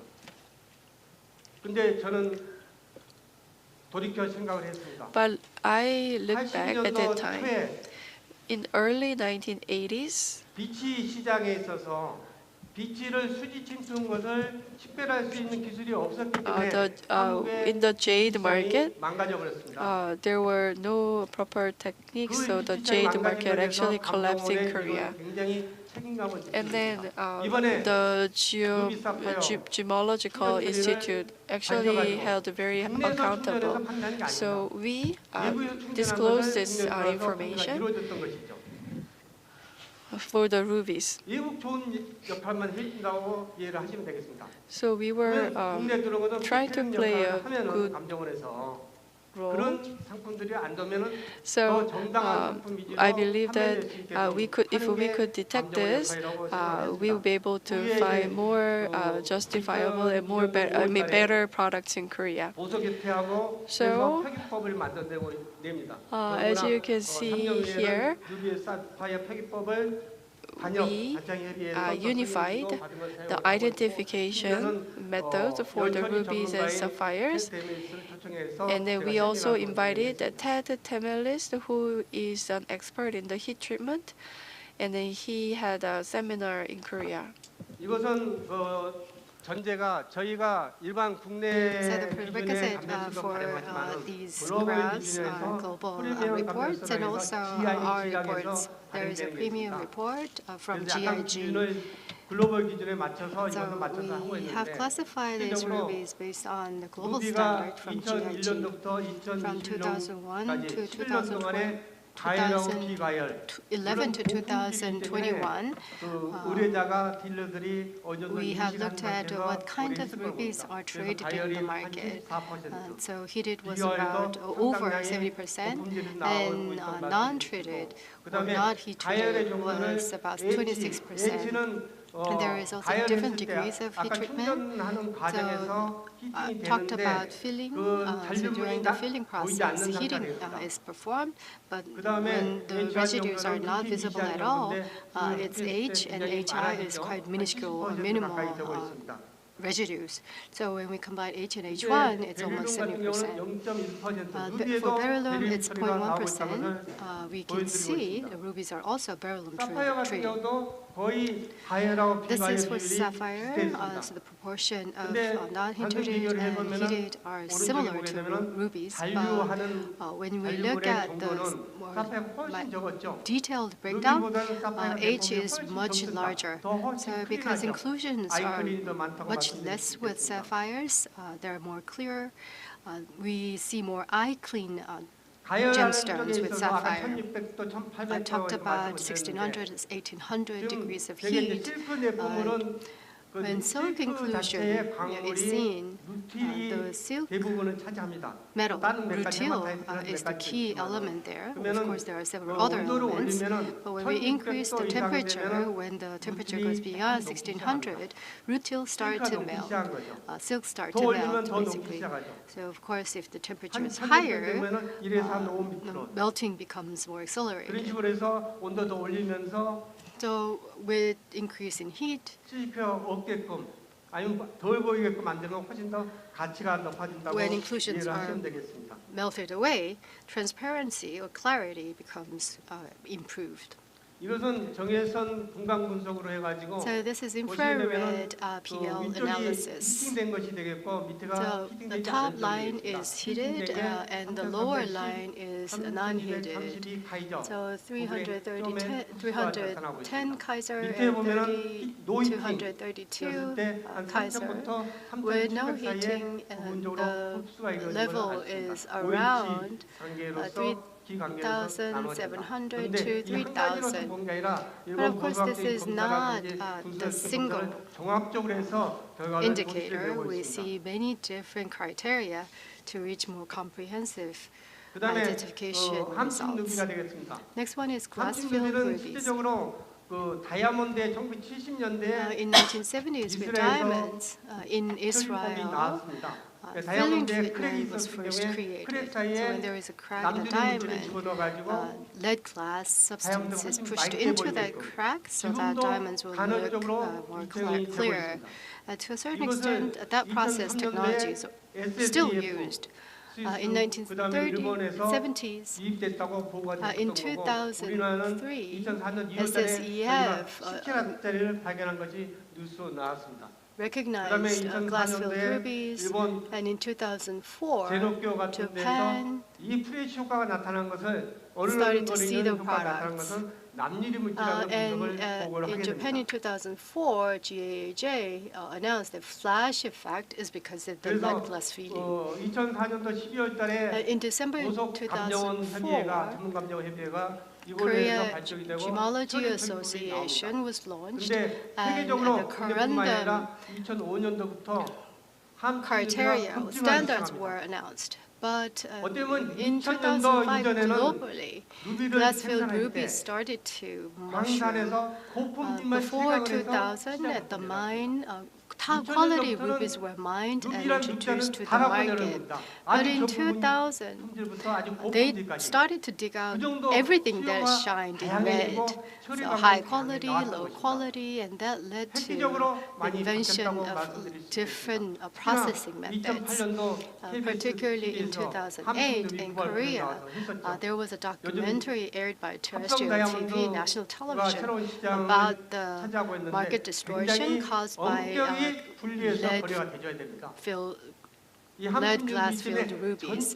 There should be a clear distinction between heat-treated and glass-filled rubies, because glass-filled rubies dealt a really serious blow to the ruby market in Korea. And in 2011, to prevent such an incident, new nomenclature standards were announced.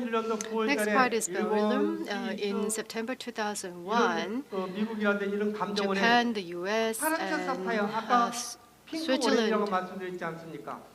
gemological lab started to discover paparacha sapphires. So it's more like a sunset color on the sea. So it's pink plus peach plus sunset color. So this paparacha sapphire started to emerge. It's fantastic color, but in Korea they're not that popular. They didn't sell well. But in Japan, in contrast, some data says 80 and 90% of the mined paparacha sapphires sold in Japan. And people said in Thailand, people turned pink sapphire from Madagascar to paparacha color. And Tanzanian green, brown sapphire were turned into paparacha, and they turned out to be true. But Korea Gemological Trade Association said that's not the case in Korea. And there was a key meeting in Chandabury Gemology Association. They talked about bulk diffusion, and later they changed the name to treated sapphire. And Hanmi, as the key stakeholder in the colored gemstone industry, Hanmi and Bae started to name this bulk diffusion sapphire. And in January 2003, there was an admission to the truth, and a lot of paparacha were color enhanced from beryllium. And I believe some of you already know beryllium is quite toxic. Around us in factories, you cannot really meddle with beryllium. It could only happen because it was in Thailand. Of course, there was good regulation in place, but the implementation of those regulations was not that really well executed. So beryllium was used, and during the melting process, a lot of toxic gas came out. In July 2004, we temporarily started to use this identification method of non-destructive beryllium diffusion, and the Confederation Association of Korea approved that report methodology, KBSI 쪽하고 해가지고 and we worked with LAICPMS를 KIST and 통해서 KBSI. 검사하는 방법을 We came up 시작했습니다. with a new method 구체적으로 of 하는데 evaluation identification. 근데 이번에 컨퍼런스 주최하는 서울 주얼리 지원센터 SJC가 And SJC, 지원을 받아서 organizing LAICPM에서 entity to today's 오른쪽 conference, 장비죠. Seoul Jewelry Industry Support Center, 하고 have this equipment you see on the right hand side, EDSRF를 and 구입을 하게 됩니다. EDSRF was also purchased by 굉장히 저희 them. 감정원 입장에서는 고맙게 And from 생각합니다. Hanmi's 왜 그러냐면 perspective, 이 장비가 5억이 넘게 these 들어갔는데 equipments 처음에 are 초기 really 자금만 돈이 들어간 게 something 아니라 that we feel 유지 really 자금이 grateful 엄청 for 들어갑니다. because the equipment itself cost almost 박사급이 2명이 500 그걸 해야 million 되죠. Korean won. And the 근데 operation of 그전에는 these 일주일 정도 equipments are 소요가 also 됐습니다. 제가 time and 쪽에 human 진행했을 talent 때는 intensive. 비용도 So very 20에서 skilled, highly 50만 원 skilled 비용 우리가 지불을 했습니다. workers should be around full day. 그러면 고스란히 and 고객한테 the- 부과가 됐던 것이죠. And the identification SJ에서 cost a 진행하면서는 lot. 3일여 줄을 And 줬고 that cost was also 두 paid 번째는 by 비용이 consumers. 추가 부담이 And 없습니다. SJC 그 have this 고스란히 facility, so 업계 now we do not 소비자를 have the 연결된다는 burden 것이 of SJC의 큰 operational 역할이지 cost. 않나 And the 생각합니다. consumers also were freed from additional costs. So that was major contribution from SJC. 실제적으로 저희가 15년도하고 So this is the 18년도 proportion 두 of 번에 걸쳐 beryllium 통계 자료를 발표합니다. from Ruby and Sapphire. 그래서 And we GIG 글로벌 published the 감별서를 statistics 발행하는 twice in 의뢰하는 쪽에 맞춰서 2015 and 데이터가 2018. 되겠습니다. 일반 데이터가 And this 아닙니다. data is in 그래서 line 보면은 with GIG standard. 66%가 And 66% 베릴륨돼 있는 상태가 되죠. were beryllium 깜짝 놀라실 treated. 겁니다. This is 근데 실제로는 something 오렌지 shocking for 옐로우가 you, I think. And mostly the colors are orange, yellow. 그 실질적으로 블루 칼라도 이 당시에는 3% 정도 In 나왔습니다. actuality, with blue sapphire, the ratio was about 오늘 3%. 첫 번째 연사 어제 저녁에 잠깐 미팅을 했는데 And I had a brief meeting with our first speaker today, 일본도 안 되고 yesterday. 있다고 블루 칼라가. And 그렇지만은 blue sapphires are not being 가능적으로 traded 한 달에 that 한두 much 건 정도 in 블루 Japan. 사파인데 베릴륨 처리가 의뢰가 되고 있습니다. But we see 1 or 2 cases a month of blue sapphire that is treated with beryllium. 끝으로 이슈는 고온 저압 So 가열이 let me 되겠습니다. talk about the last issue. 하이 템퍼런처 프레셔가 되겠습니다. It's a high temperature pressure. 기압은 아까 So 1kg that means 미만이었습니다. The pressure was under 1. 루비를 단순 가열, So if 연체할 you 때도 just simply 압이 잡힙니다. hitting ruby, then you will still see the 그래서 pressure. 2009년도에 성수동에 있는 에버프렌드라는 회사에서 So there is a company called Everfriend. 고온 고압 장치 아까 첫 번째 So 연사가 in 말씀하셨죠? 2009, 그와 같은 겁니다. Everfriend 그 장치가 introduced 들어가지고 HPHT press equipment 13개 블루 사파이어 and developed method of improving pale blue sapphire with fine sapphire. 2009년도에 저희가 학술복을 하는 거고 So HGI made an academic report about HTP. 또 개발을 했는데 여기는 상용화가 가능할 정도로 And 그 then 당시 개발했습니다. the development was made to do the commercialization as well. GIT or GIA actually came to Korea to see the HB laboratory in 2012. And in 2013, we led the academic research presentation about the biggest issues. And then in 2018, in Switzerland, there was LMHC, which is one of the 7 gemological institutes, and they announced the categorization for the heat treatment.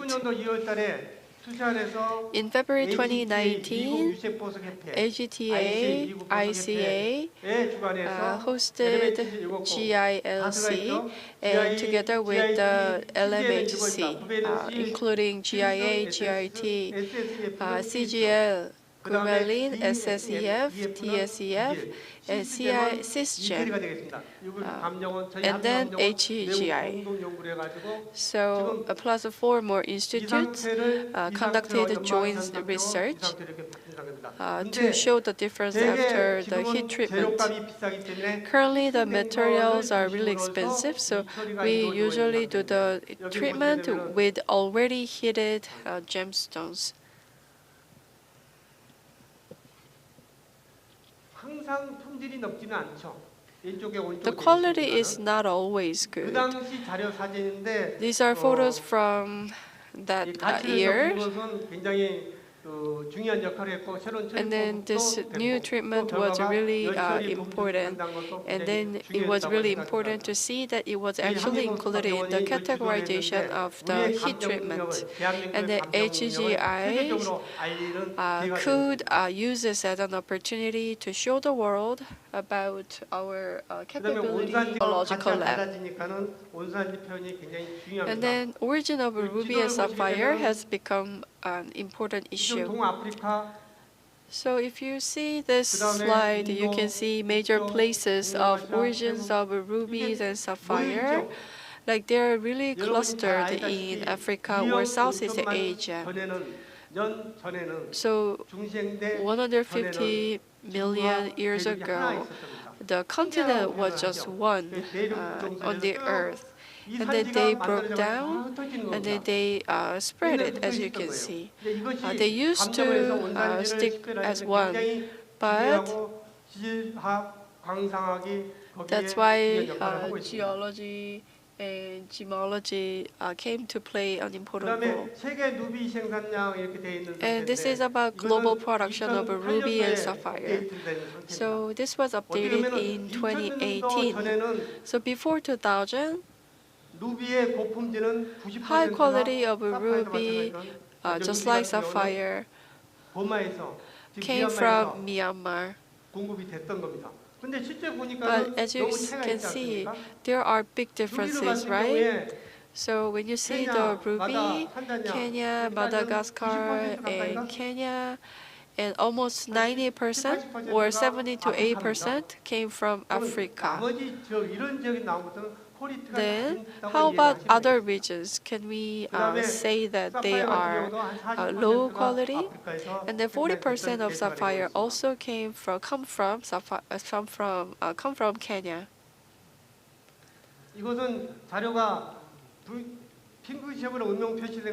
So the pink color shows ruby, and blue color shows sapphire, and white color is ruby and sapphire at the same time.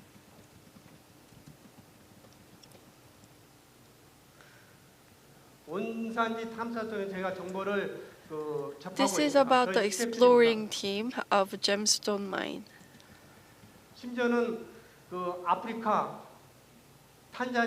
So in Africa and Tanzania, Mozambique and Kenya, we made a visit to get the local information because, let's say, when we saw some gemstones, they came from Thailand, and then we came to know later that they were actually from Myanmar. That means from the early stage, we need to have accurate information.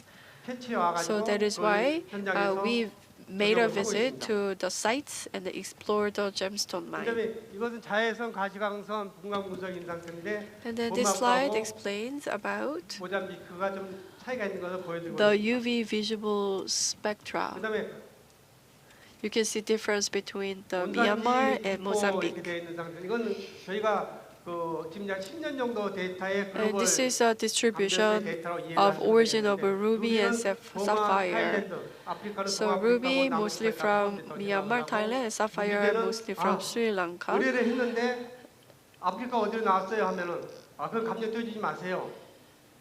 And then sometimes some cases fall into description omitted category, because when we say this is from Africa, then they said that, oh, don't put the origin, something like that. So we actually had these kind of cases in the past. And when you look at sapphire, diffusion sapphire came into fashion, and dark blue also came into fashion as well. But the Sri Lanka's origin was expressed like Ceylon or Ceylon, but if you see the ratio of Sri Lanka, it was pretty big. So sapphire size is a little bit bigger. So you can see that 2.2% 정도 있기 때문에 The 한국에서 weight 의외로 distribution of 비싼 ruby and 보석이 sapphire 판매되고 고가가 판매된다고 이해를 하시면 되겠습니다. are 결국은 showing some differences 나만 between 못한 거 ruby 아닌가 and sapphire. 이런 것도 자아의식을 해볼 필요가 있지 않나 생각도 합니다.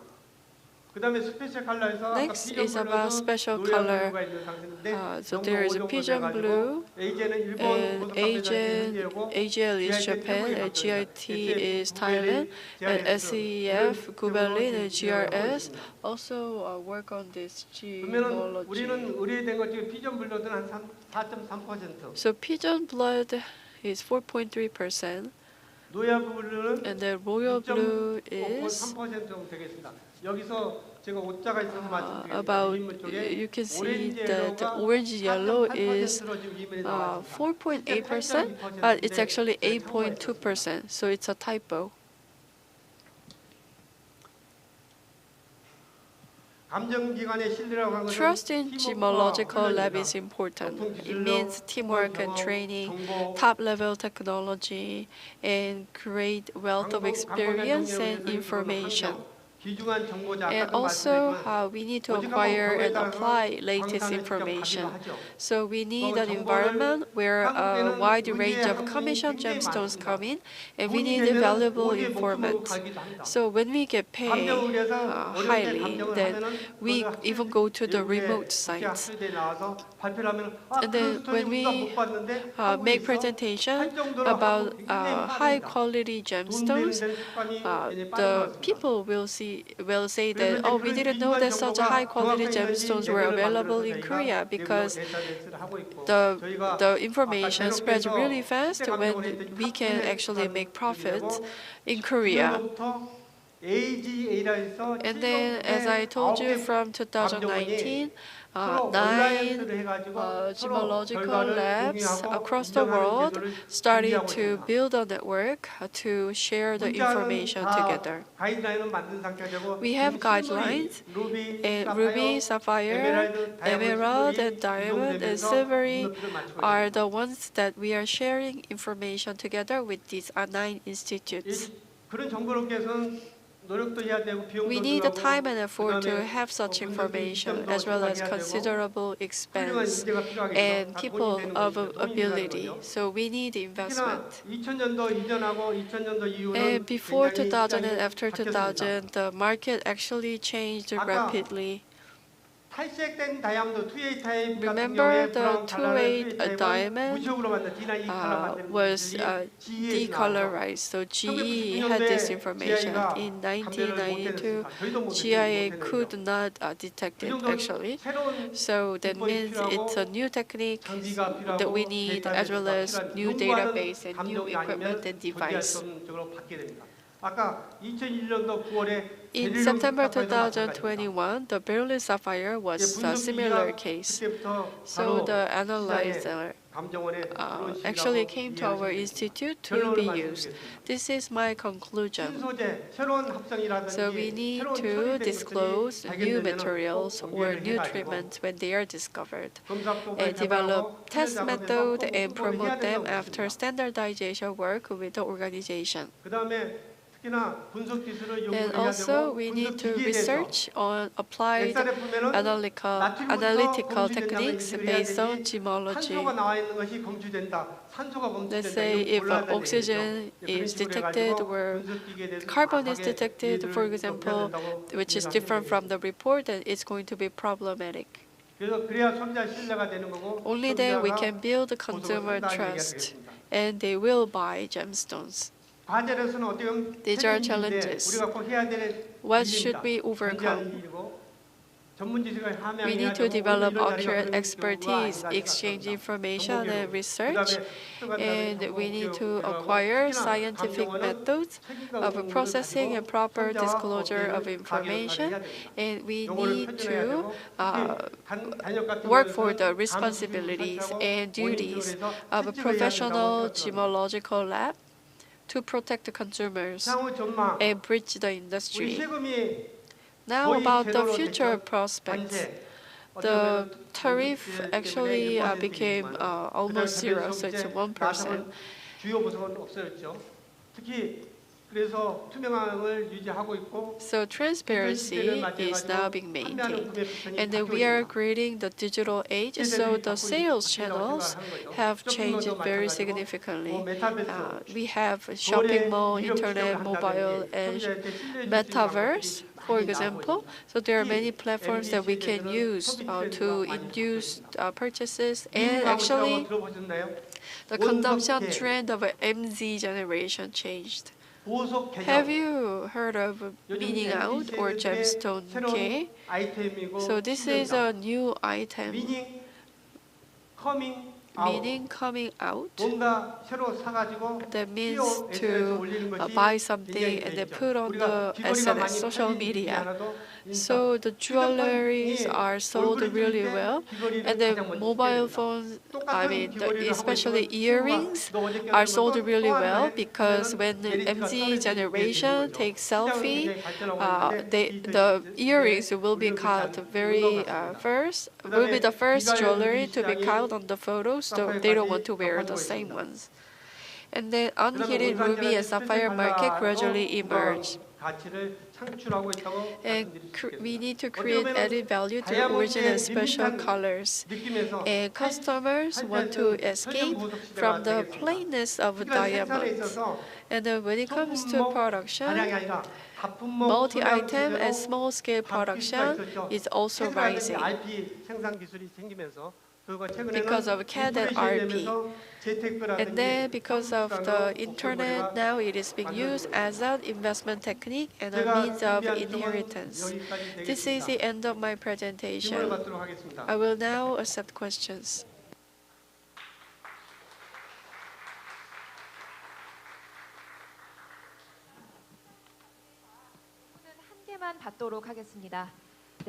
So in the interest of time, we will only take one question. Please give the microphone over there. 감사합니다. 네, 잘 들었습니다. Yes, thank you very much for the presentation. 네, 그 한미감정원이 대한민국에서 가장 기술력이나 대한민국 안에서 기술력이나 is at the forefront of technological capabilities. 많이 And in terms of also abundance of data and information, that is, of course, well-known fact. But I want to pose a question, which is also in part recommendation.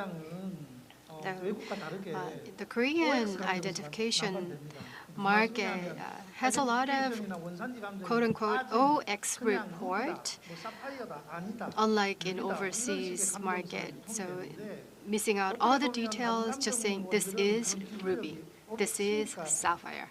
So a simple gemological lab, because they do not have good equipment and devices or capabilities, simple labs would do that. But Hanmi has all the capabilities and equipment.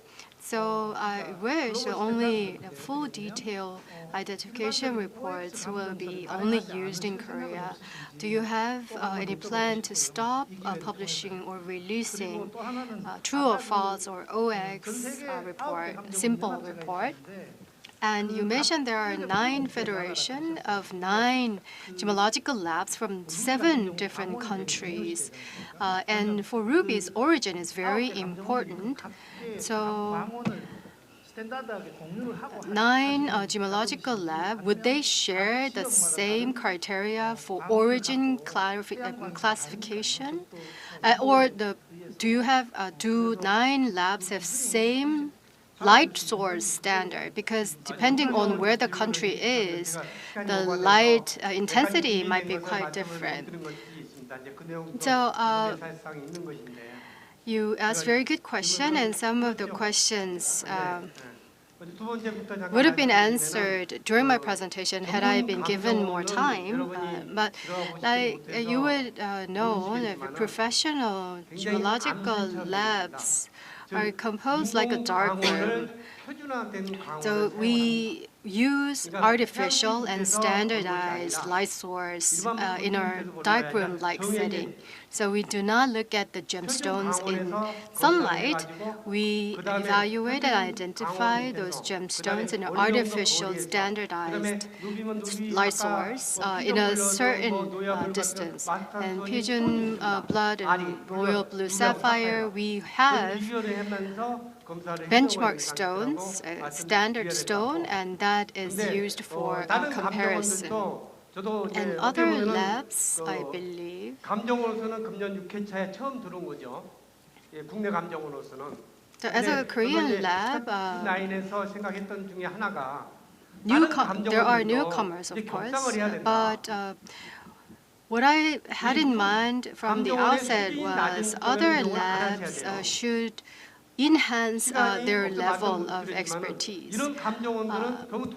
I think people should stop going to lower level, low quality gemological labs.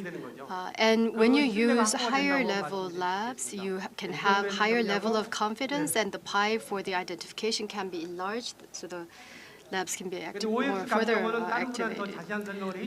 And OX report can be answered by someone else. Maybe this can be a great opportunity that Hanmi can take the initiative and get rid of the true or false report practice.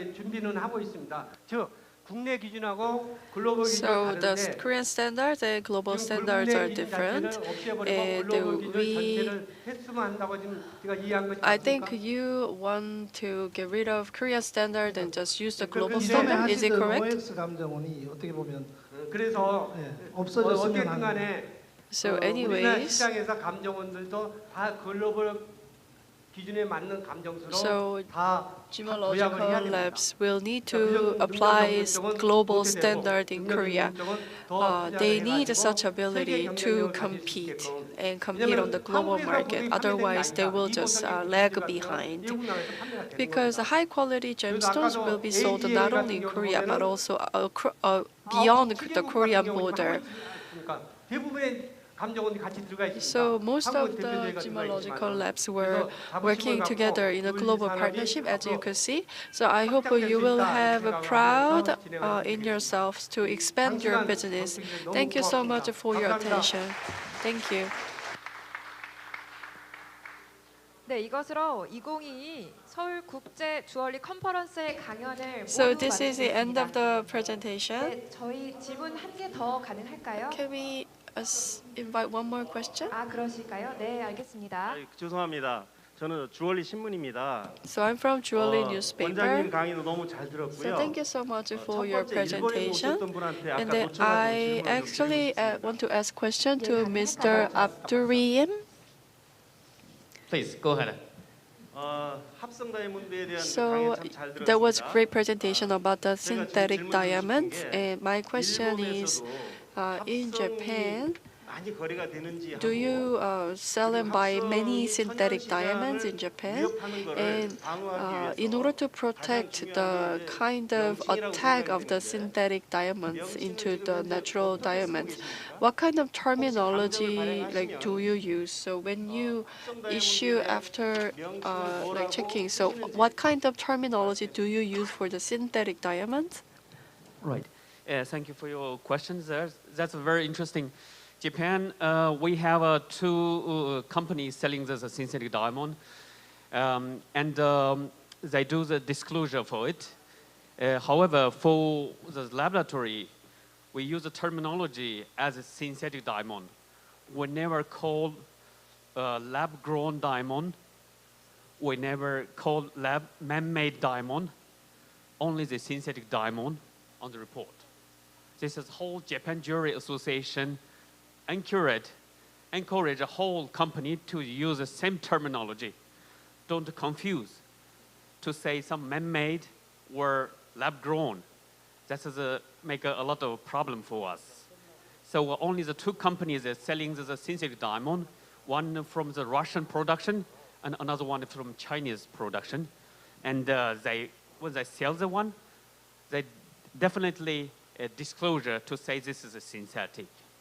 And they say selling the 30% price less compared to the natural one.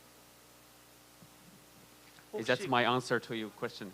예, 감사합니다. 그 가장 중요한 내용이 Yes, 있거든요. thank you very 왜냐하면 much, because that can be a very important piece of information. Because the term that you use is synthetic. I mean, if we say synthetic, it will be more straightforward. Do you know there is a discussion about what name the lab diamond or synthetic diamond should be given in Korea? We have synthetic diamond, lab-grown diamond, and synthetic diamond. So the Korea Jewelers Confederation Association define 3 terms can be used. Can you give us your opinion on that? Yes, definitely. When we're looking at the natural material and its synthetic material, artificial material, we have 3 types of material in the world. Natural one is underground.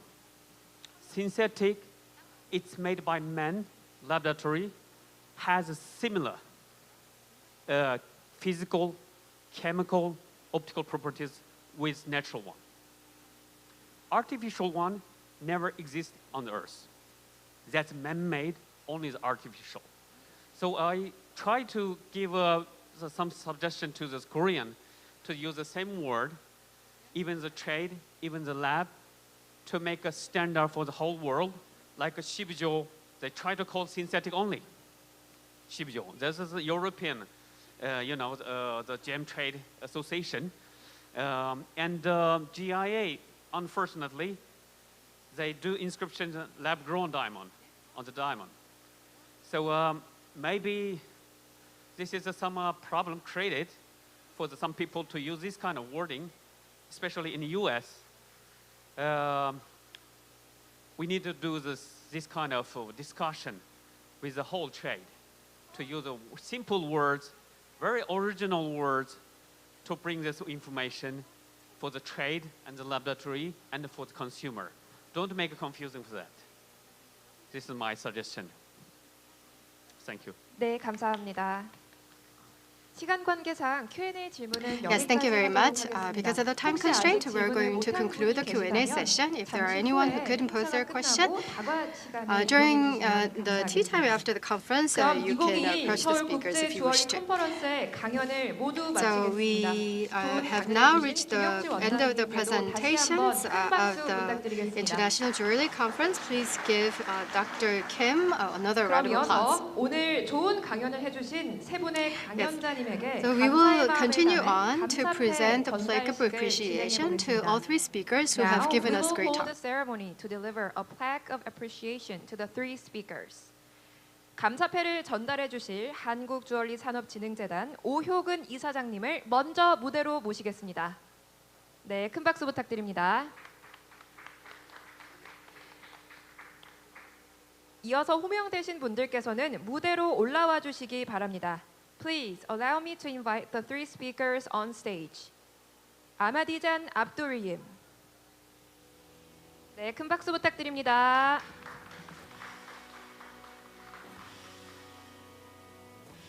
니라몰 찬옌참. 네, 역시 큰 박수 부탁드립니다.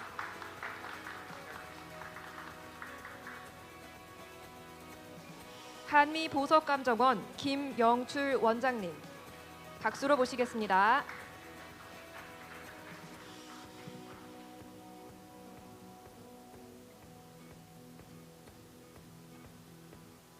감사패 아마지잔 압두리임. 귀하는 한국에서 개최되는 제6회 서울국제주얼리 컨퍼런스 강연을 위해 적극적인 협조와 아낌없는 지원으로 큰 도움을 주셨습니다. 이에 깊은 감사의 마음을 이 패에 담아드립니다. 2022년 10월 14일 한국주얼리산업진흥재단 이사장 오효근. 네, 축하드립니다.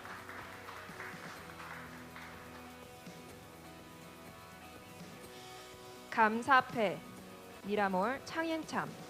이하 내용 같습니다. 네, 박수 부탁드립니다. 축하드립니다. 감사패 김영출. 이하 내용 같습니다. 네, 축하드립니다. 네, 이어서 기념사진 촬영이 있겠습니다. 정면의 카메라를 봐주시기 바라겠습니다. Now we will have time for photos. You may look at the front camera with a smile and pose. Thank you.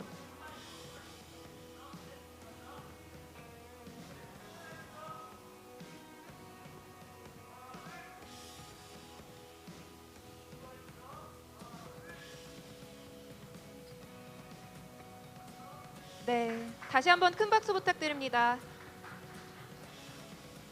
네, 자리로 돌아가 주시면 감사하겠습니다. Thank you so much. You may go back to your seats. 긴 시간 2022 서울국제주얼리 컨퍼런스에 참여해 주셔서 진심으로 감사드립니다. 자료집 앞부분에 설문지를 작성하셔서 퇴장하실 때 So thank you so much for your for being here with us, and then please use the questionnaire to fill in the questions, and then please pick up the books at the registration desk. And to the online participants, please join our survey online.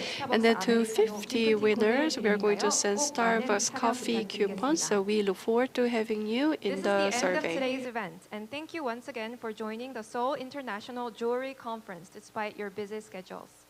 I hope you had a great time. Thank you. 이것으로 2022 서울 국제 주얼리 컨퍼런스를 모두 마치겠습니다. 감사합니다.